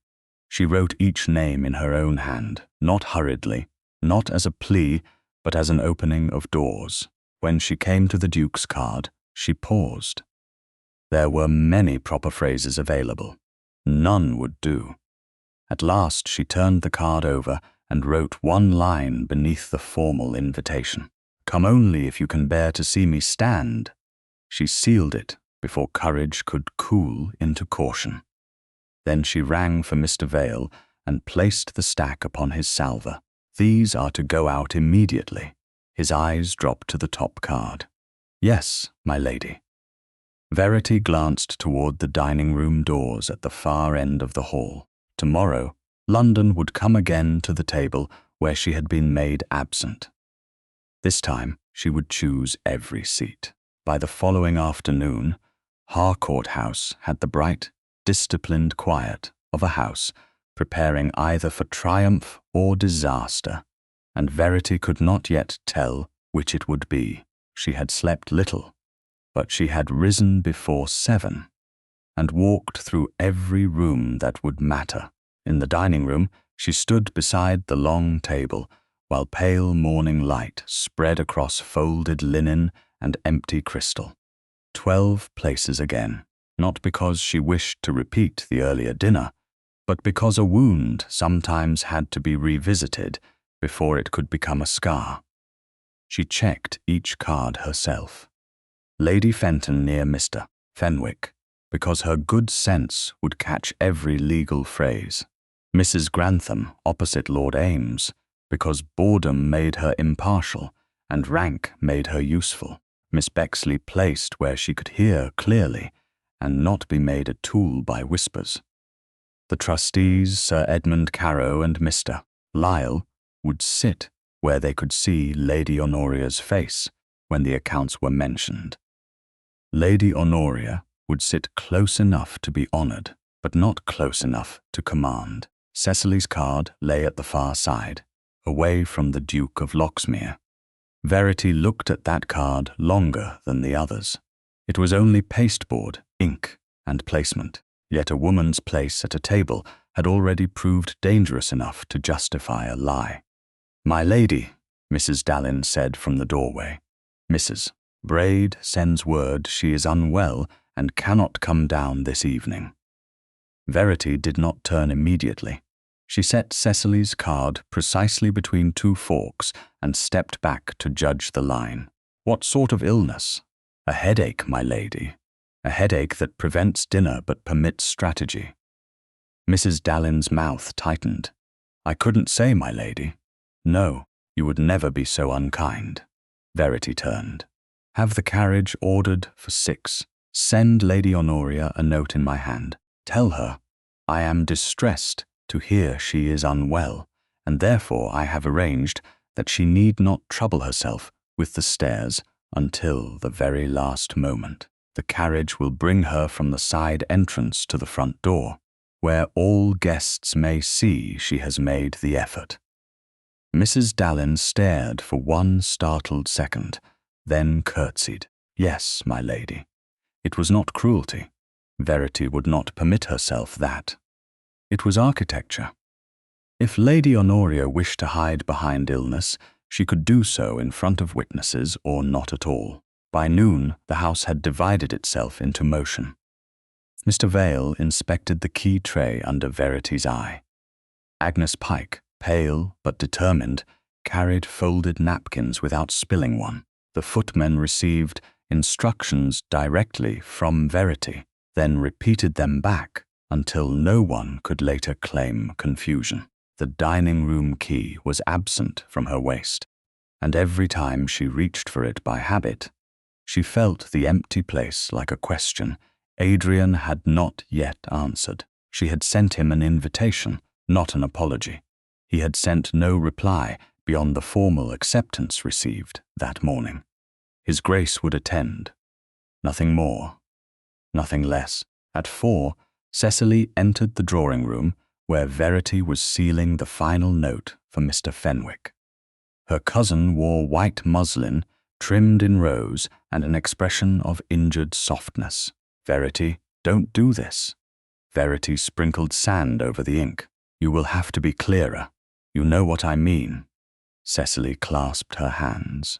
"Mamma is upset. You have frightened the servants. Everyone says you are gathering people to attack your own family. Everyone says a great many things when one person gives them vocabulary."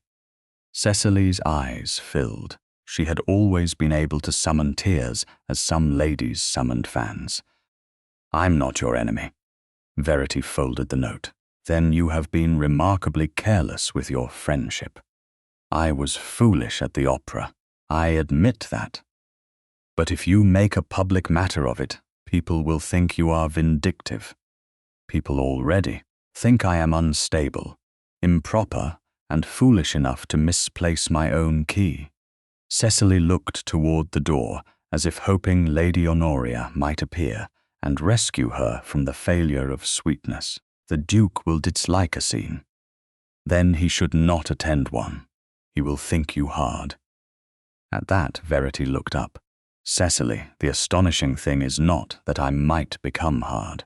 It is that you all expected me to remain soft after being used as a cushion for every lie in this house." The tears vanished. For one naked second, Cecily's face showed something older than youth and sharper than fear. "If you ruin Mamma, you ruin me." "No," Verity said. "If truth ruins you, then the lie was doing more work than you deserved." Cecily left without another word. Her skirts whispered across the carpet, and Verity let herself breathe only after the door closed. She did not enjoy seeing fear in her cousin. That troubled her more than anger would have. A clean villain would have been easier. Cecily was selfish, cruel when cornered, vain in the way pretty girls were trained to be vain, and frightened of losing a future she believed beauty had promised her. Understanding her did not excuse her. It made the evening heavier. At 6:30, the first carriages arrived. Lady Fenton came wrapped in dark green velvet, with Miss Bexley beside her and a face sharpened by curiosity she was too polite to display. Mrs. Grantham arrived next, pronouncing the weather dull and therefore socially reliable. Mr. Fenwick entered with his portfolio under one arm. The trustees followed, grave and already uncomfortable. Lady Honoria appeared last before the Duke, delivered by the carriage Verity had sent, her complexion pale with powder and her smile tremulous enough to suggest martyrdom. "My dear," she murmured as Verity received her in the hall, "what an extraordinary performance for a family dinner." "It is not a family dinner," Verity said. "That is why it may succeed." Cecily descended the stairs behind her mother, eyes lowered, every inch the wounded cousin. Then Mr. Vale's voice carried through the hall. "His Grace, the Duke of Loxmere." Adrian entered with no visible haste, but Verity felt the room alter around him as it always did. He greeted the elder ladies, acknowledged the trustees, bowed to Lady Honoria, and offered Cecily a courtesy so exact it gave her no opening. Then he came to Verity. For a breath, the hall receded. "Lady Verity, Your Grace." His gaze searched her face without claiming the right to read it. "Where would you have me stand?" The question moved through her more deeply than any apology could have done by itself. He was not asking what she had planned. He was not asking whether she was certain. He was asking where his strength would serve rather than overshadow. Verity glanced toward the dining room doors, then back at him. "Not before me, not behind me, beside me." His expression changed only slightly, but she saw the cost of it. "Then, beside you, I shall stand." He reached into his coat and drew out the brass key. It lay across his gloved palm, restored and yet not innocent. This was never mine to keep. Verity looked at it. She had imagined snatching it back.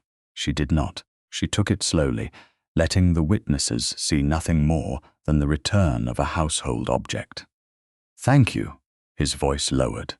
"I was wrong." She fastened the key to her ring. About the key, about absence, about safety, about imagining a room could be less cruel if you were not in it. The words found the bruise and did not press. Verity looked toward Lady Honoria, who was watching them through the soft veil of her headache. "Tonight may be unpleasant. I did not come for pleasant." "Why did you come?" "Because you asked whether I could bear to see you stand." He paused. "I can. I should have sooner." It was not forgiveness, but it was repair. Verity turned toward the dining room, and the house followed. For once, no one moved ahead of her. Mr. Vale opened the doors. The table shone beneath candlelight, severe and beautiful. Each guest found the place assigned. Lady Honoria's smile faltered when she saw Mr. Fenwick seated beside a trustee. Cecily went still at her own distance from the Duke. Verity took the head of the table. Adrian stood at her right until she sat, then took his place. The first course had not yet been served when Mr.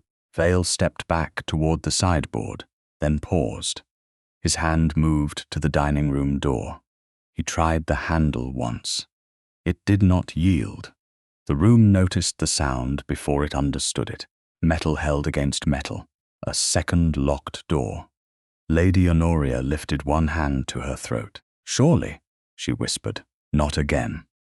Verity felt the brass key at her waist, warm now against the grey silk. She did not rise quickly. She did not look at Adrian for rescue.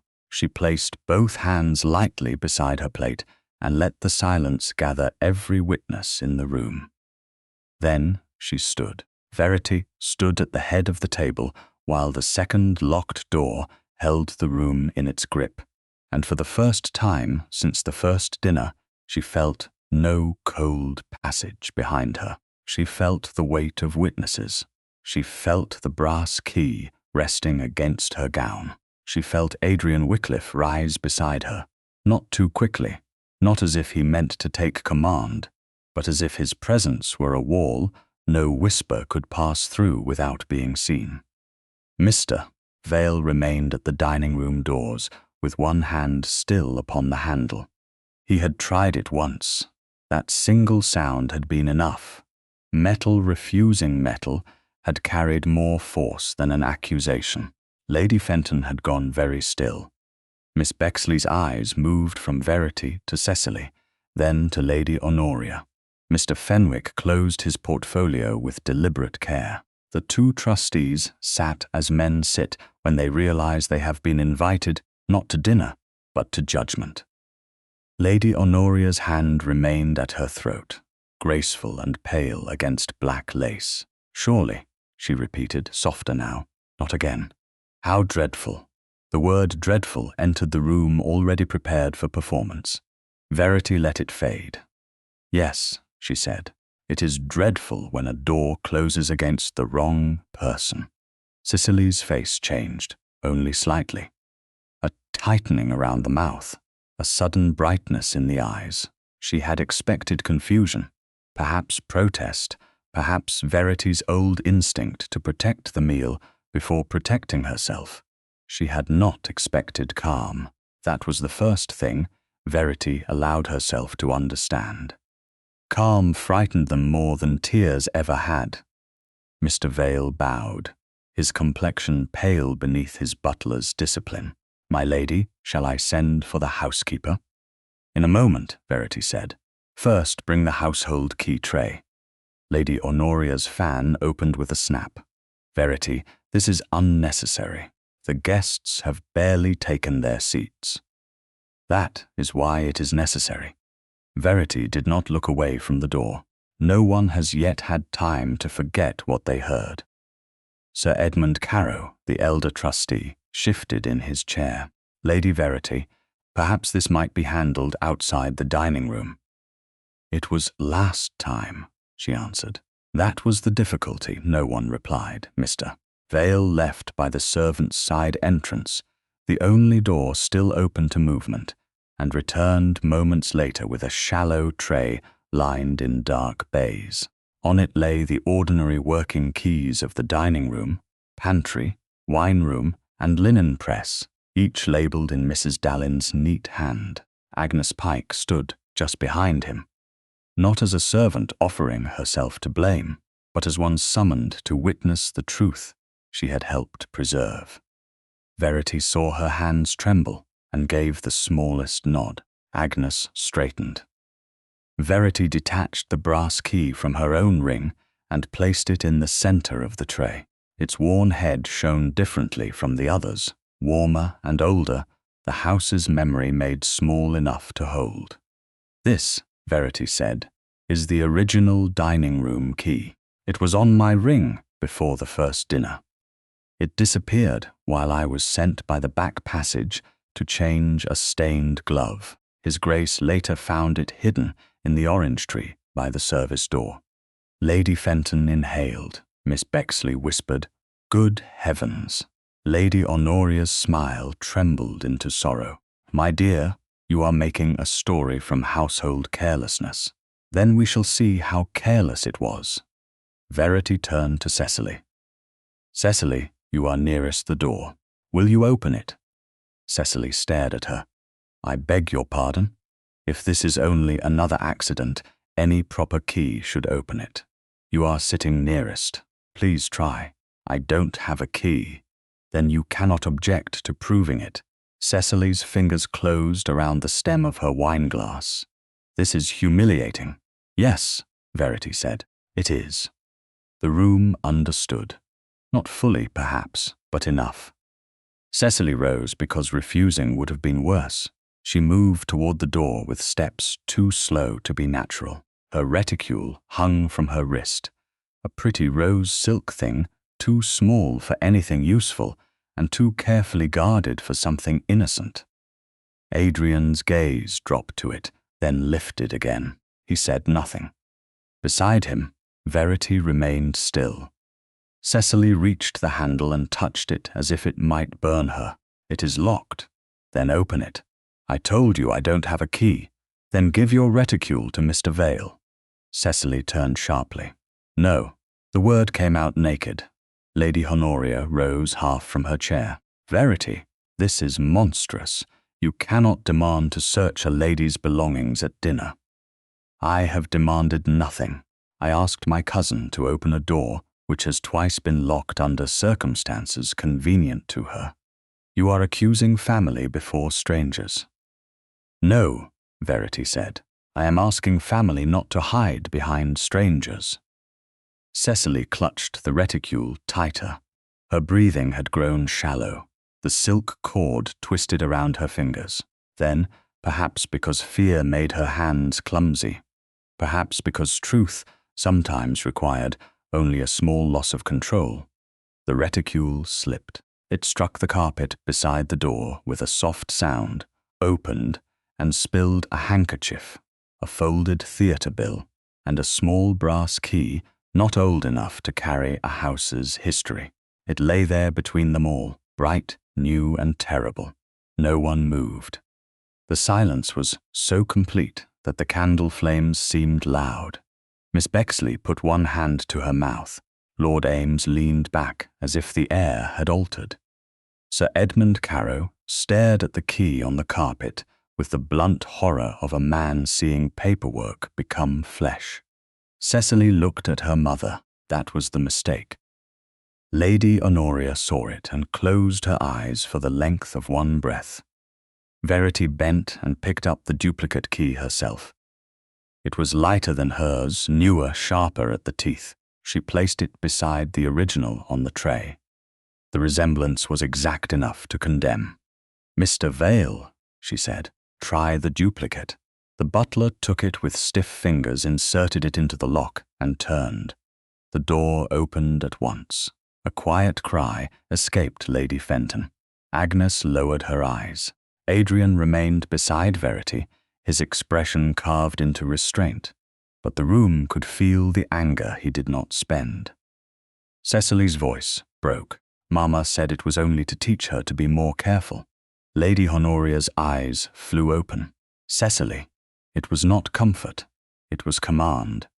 Cecily heard it and went silent, but too late. Verity looked at the younger woman.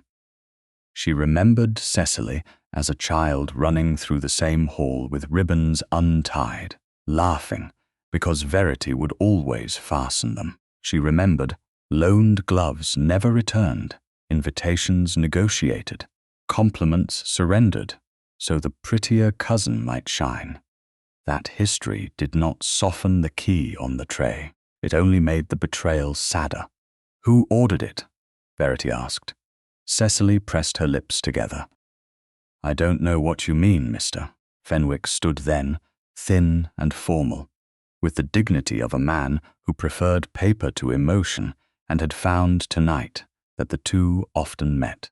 "Lady Verity, with your permission. You have it."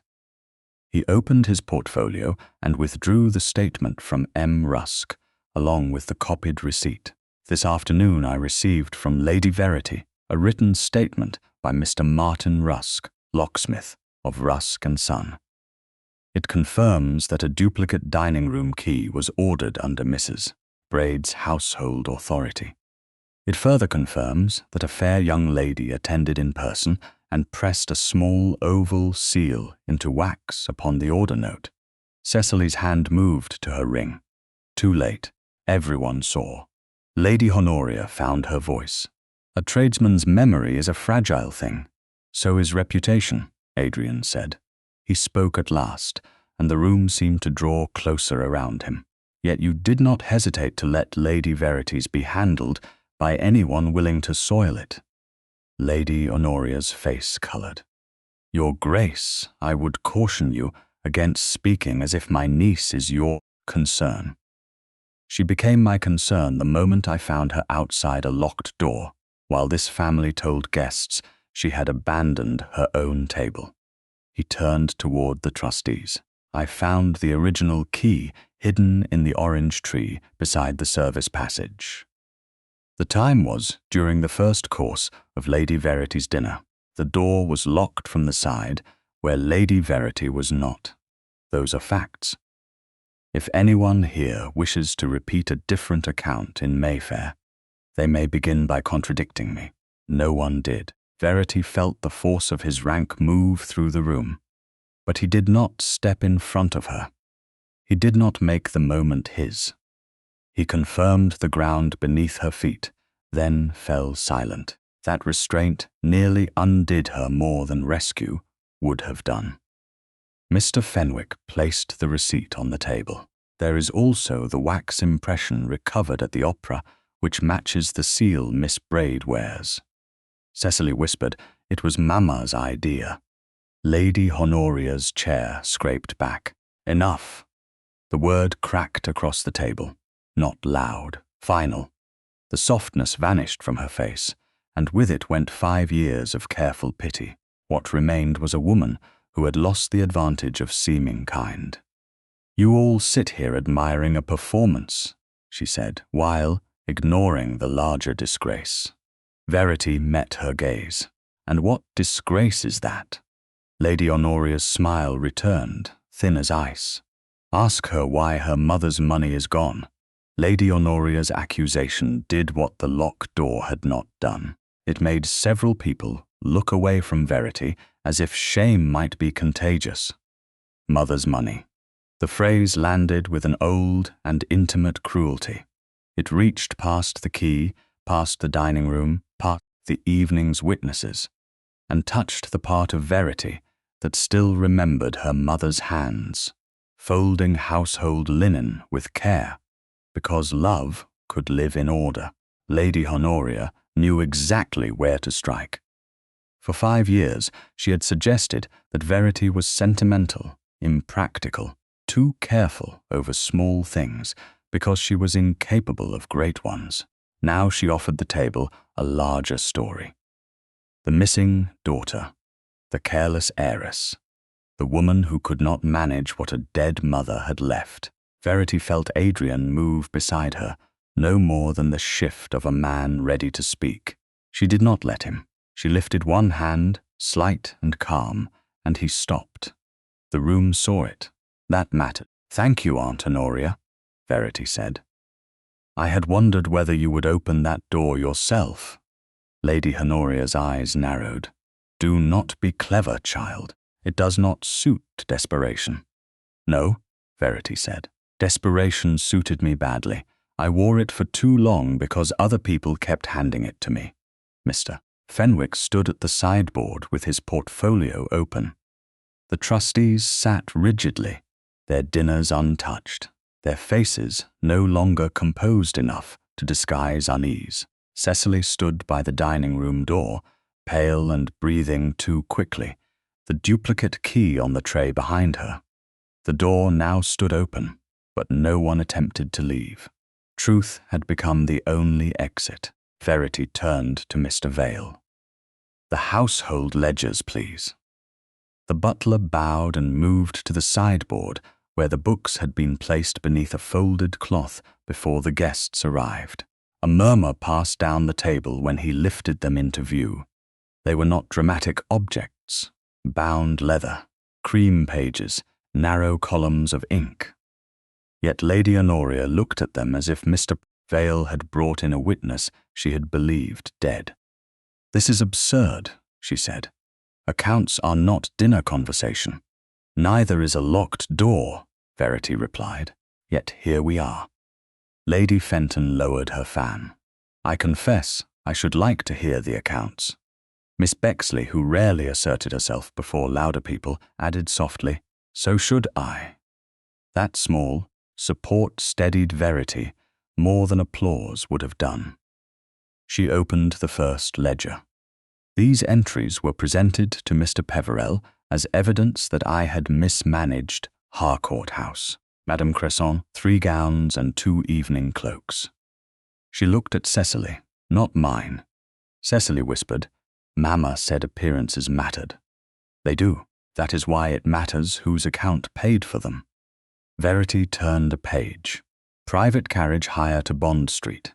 Repeated charges under household necessity. Not mine. Another page.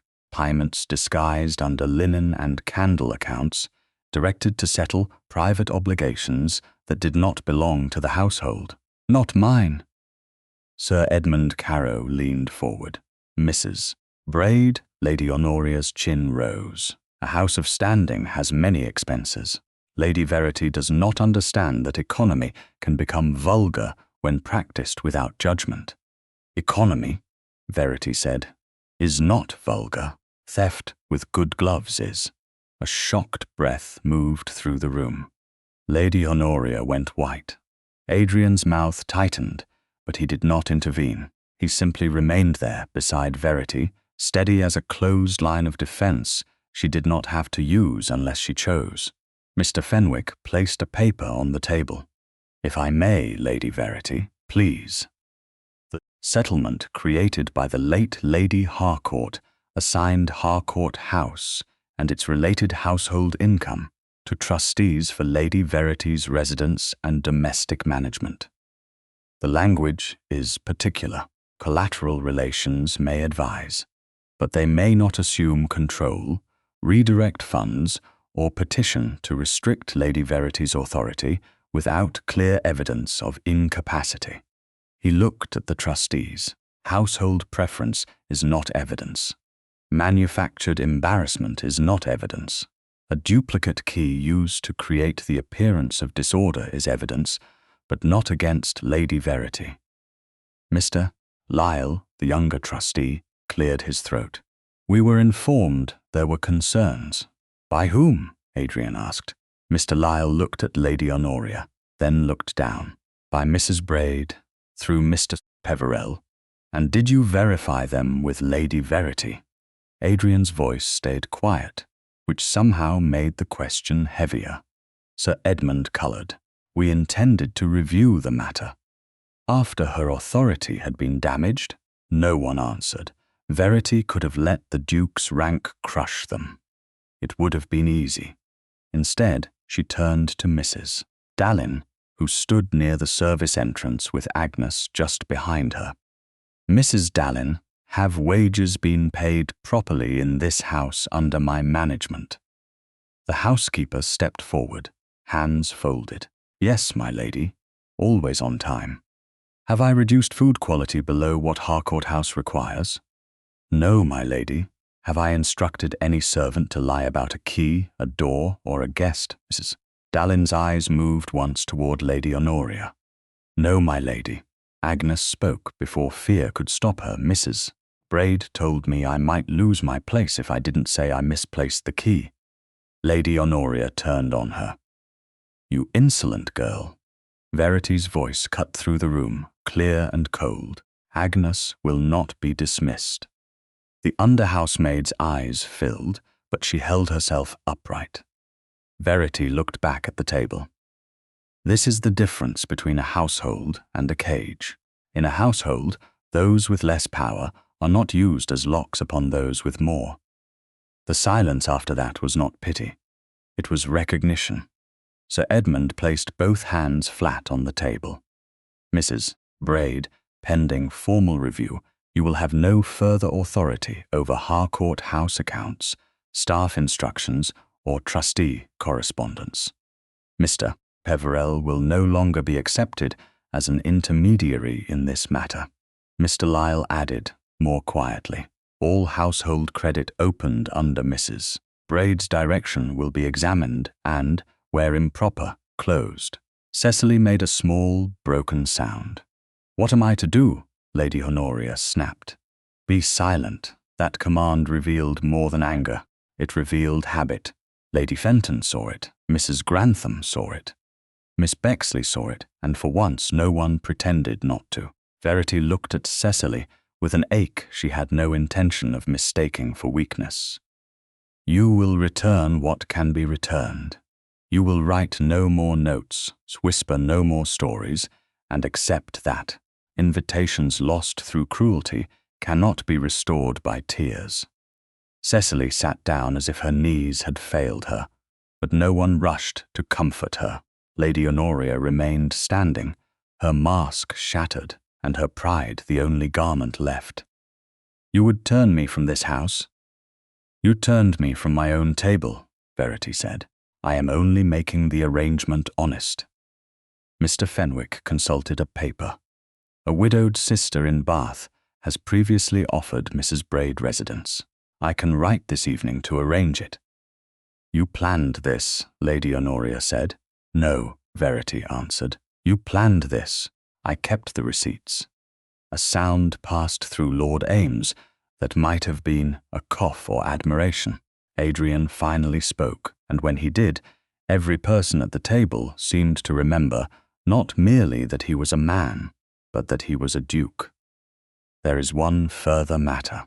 Any person in this room who repeats the passageway insinuation, the claim of incapacity, or any version of events contradicted tonight will not be received by House of Loxmere, nor will those who entertain the tale for amusement." Lady Honoria's eyes flashed. "You overstep." "No, I choose my doors." His gaze moved to Verity then, and the severity in his face altered, as Lady Verity has chosen hers. He did not say she was under his protection as though she were property. He did not claim the right to punish on her behalf. He lent the full weight of his name to the truth she had already placed before them. That was why her composure nearly faltered. Not because he saved her, because he had learned not to erase her while doing it. Verity picked up the original brass key from the tray. The duplicate lay beside it, newer, brighter, empty of memory. She held her mother's key long enough for the room to see it, then placed it on the table before her. "No one will hold this key for me again." The sentence was not loud. It did not need to be. It crossed the table, entered the walls, and seemed to settle into Harcourt House itself. The dinner did not continue. Some rituals deserved to be ended rather than repaired. Lady Fenton rose first and kissed Verity's cheek with public tenderness. Miss Bexley squeezed her hand. Mrs. Grantham declared that she had not been so interested in a dinner in 20 years. The trustees withdrew with Mr. Fenwick to draft immediate notices. Lady Honoria left the room without offering farewell. Cecily followed, smaller than she had looked in any gown. At last, only Verity and Adrian remained near the threshold, with Mr. Vale tactfully distant and the opened dining room behind them. Adrian stopped at the very place where he had once opened the door to find her standing outside. "May I call tomorrow, Lady Verity?" he asked. "Not as your defender, not as a man arranging your safety, as a man asking permission." Verity looked at him for a long moment, the key warm in her hand and the house quiet around her. "Tomorrow," she said, "you may call." His bow was deep, restrained, and more intimate than any touch could have been. "Then I shall try to deserve the door." By the end of 3 months, Harcourt House had become so quiet that visitors sometimes mistook its peace for emptiness, though Verity knew better.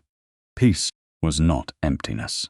Peace was a house where footsteps did not pause outside doors to listen for permission. Peace was Mr. Vale taking instructions from her without glancing past her shoulder. Peace was Agnes Pike carrying a tray through the drawing-room with steady hands, no longer expecting blame to fall from the ceiling like soot. Peace was Mrs. Dallin presenting accounts every Thursday morning and finding them read, understood, and signed by the woman whose name had too long been treated as decoration. Lady Honoria was in Bath now, residing with her widowed sister in a house where every room was smaller than Harcourt House, and every invitation was harder to obtain. She had written once, a letter full of chill dignity and injured references to family loyalty. Verity had answered with courtesy, money for necessary travel expenses, and not one word of apology.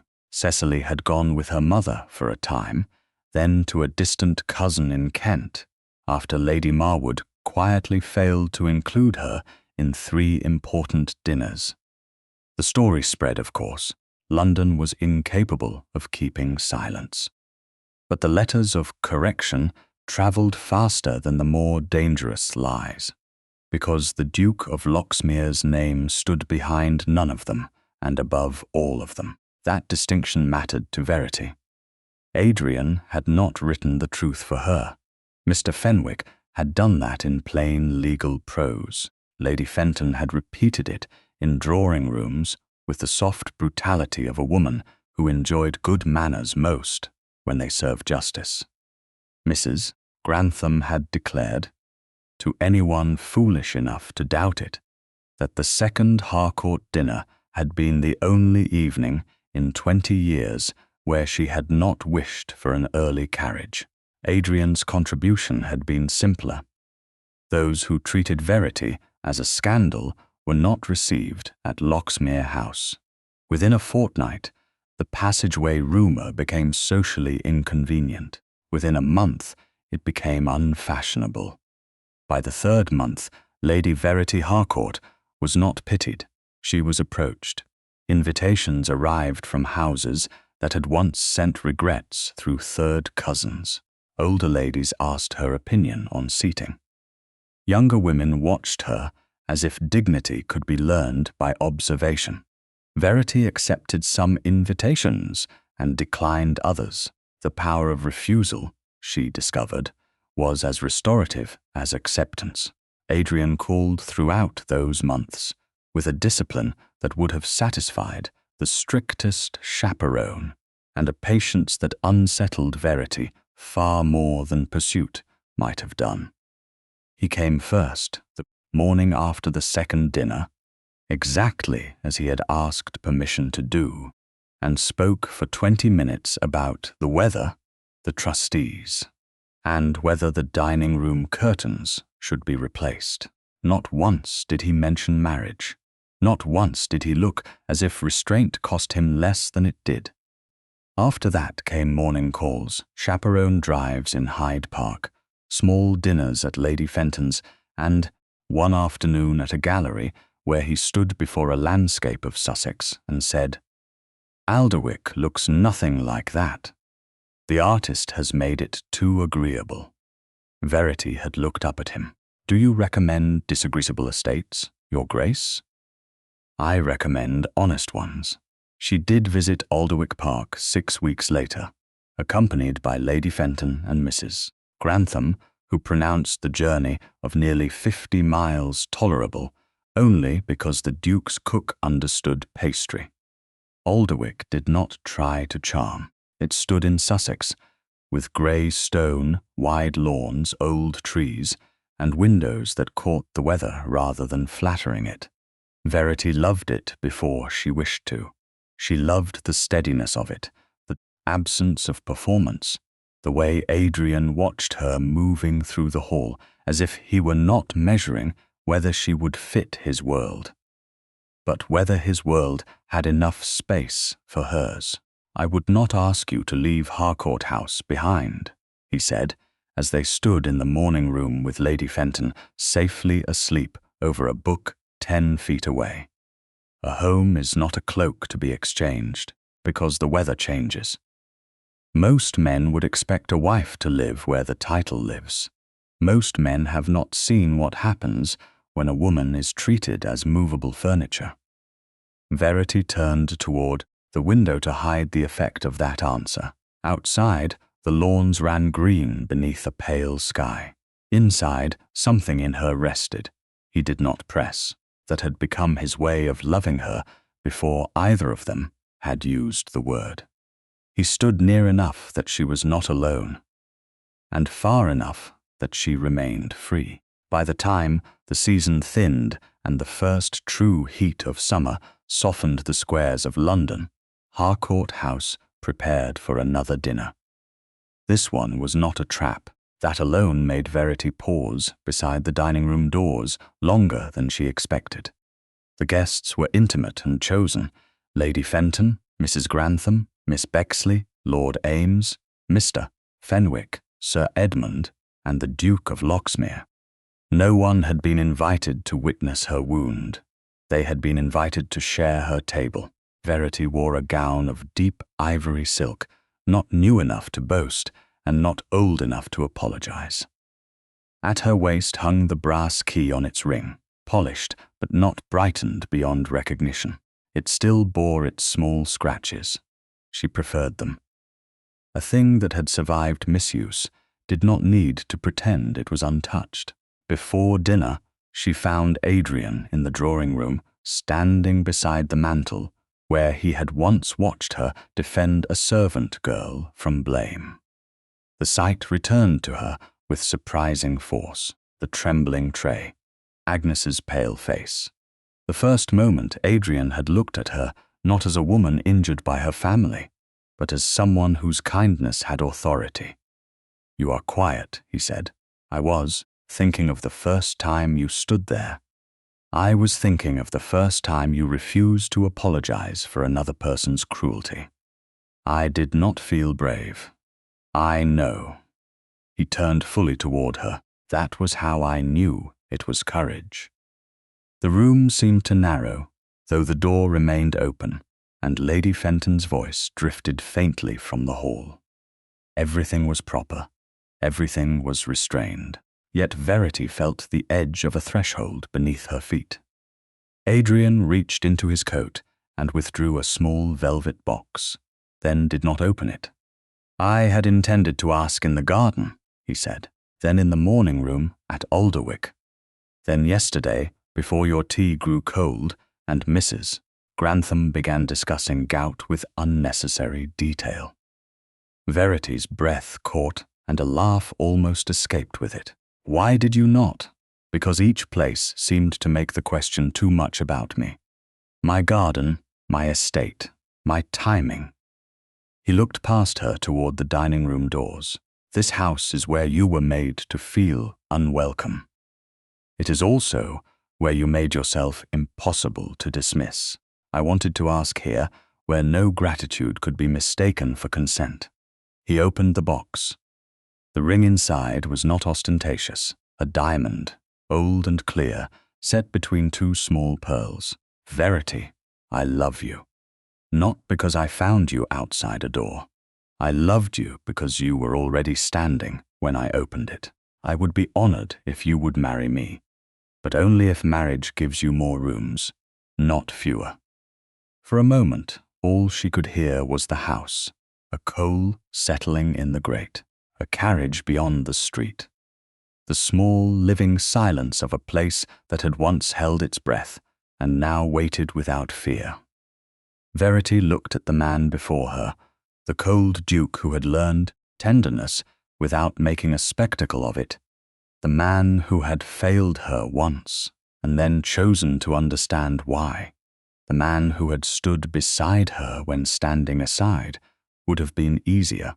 "Adrian," she said, because his name belonged in the answer, "I don't need you to open every door." His mouth softened.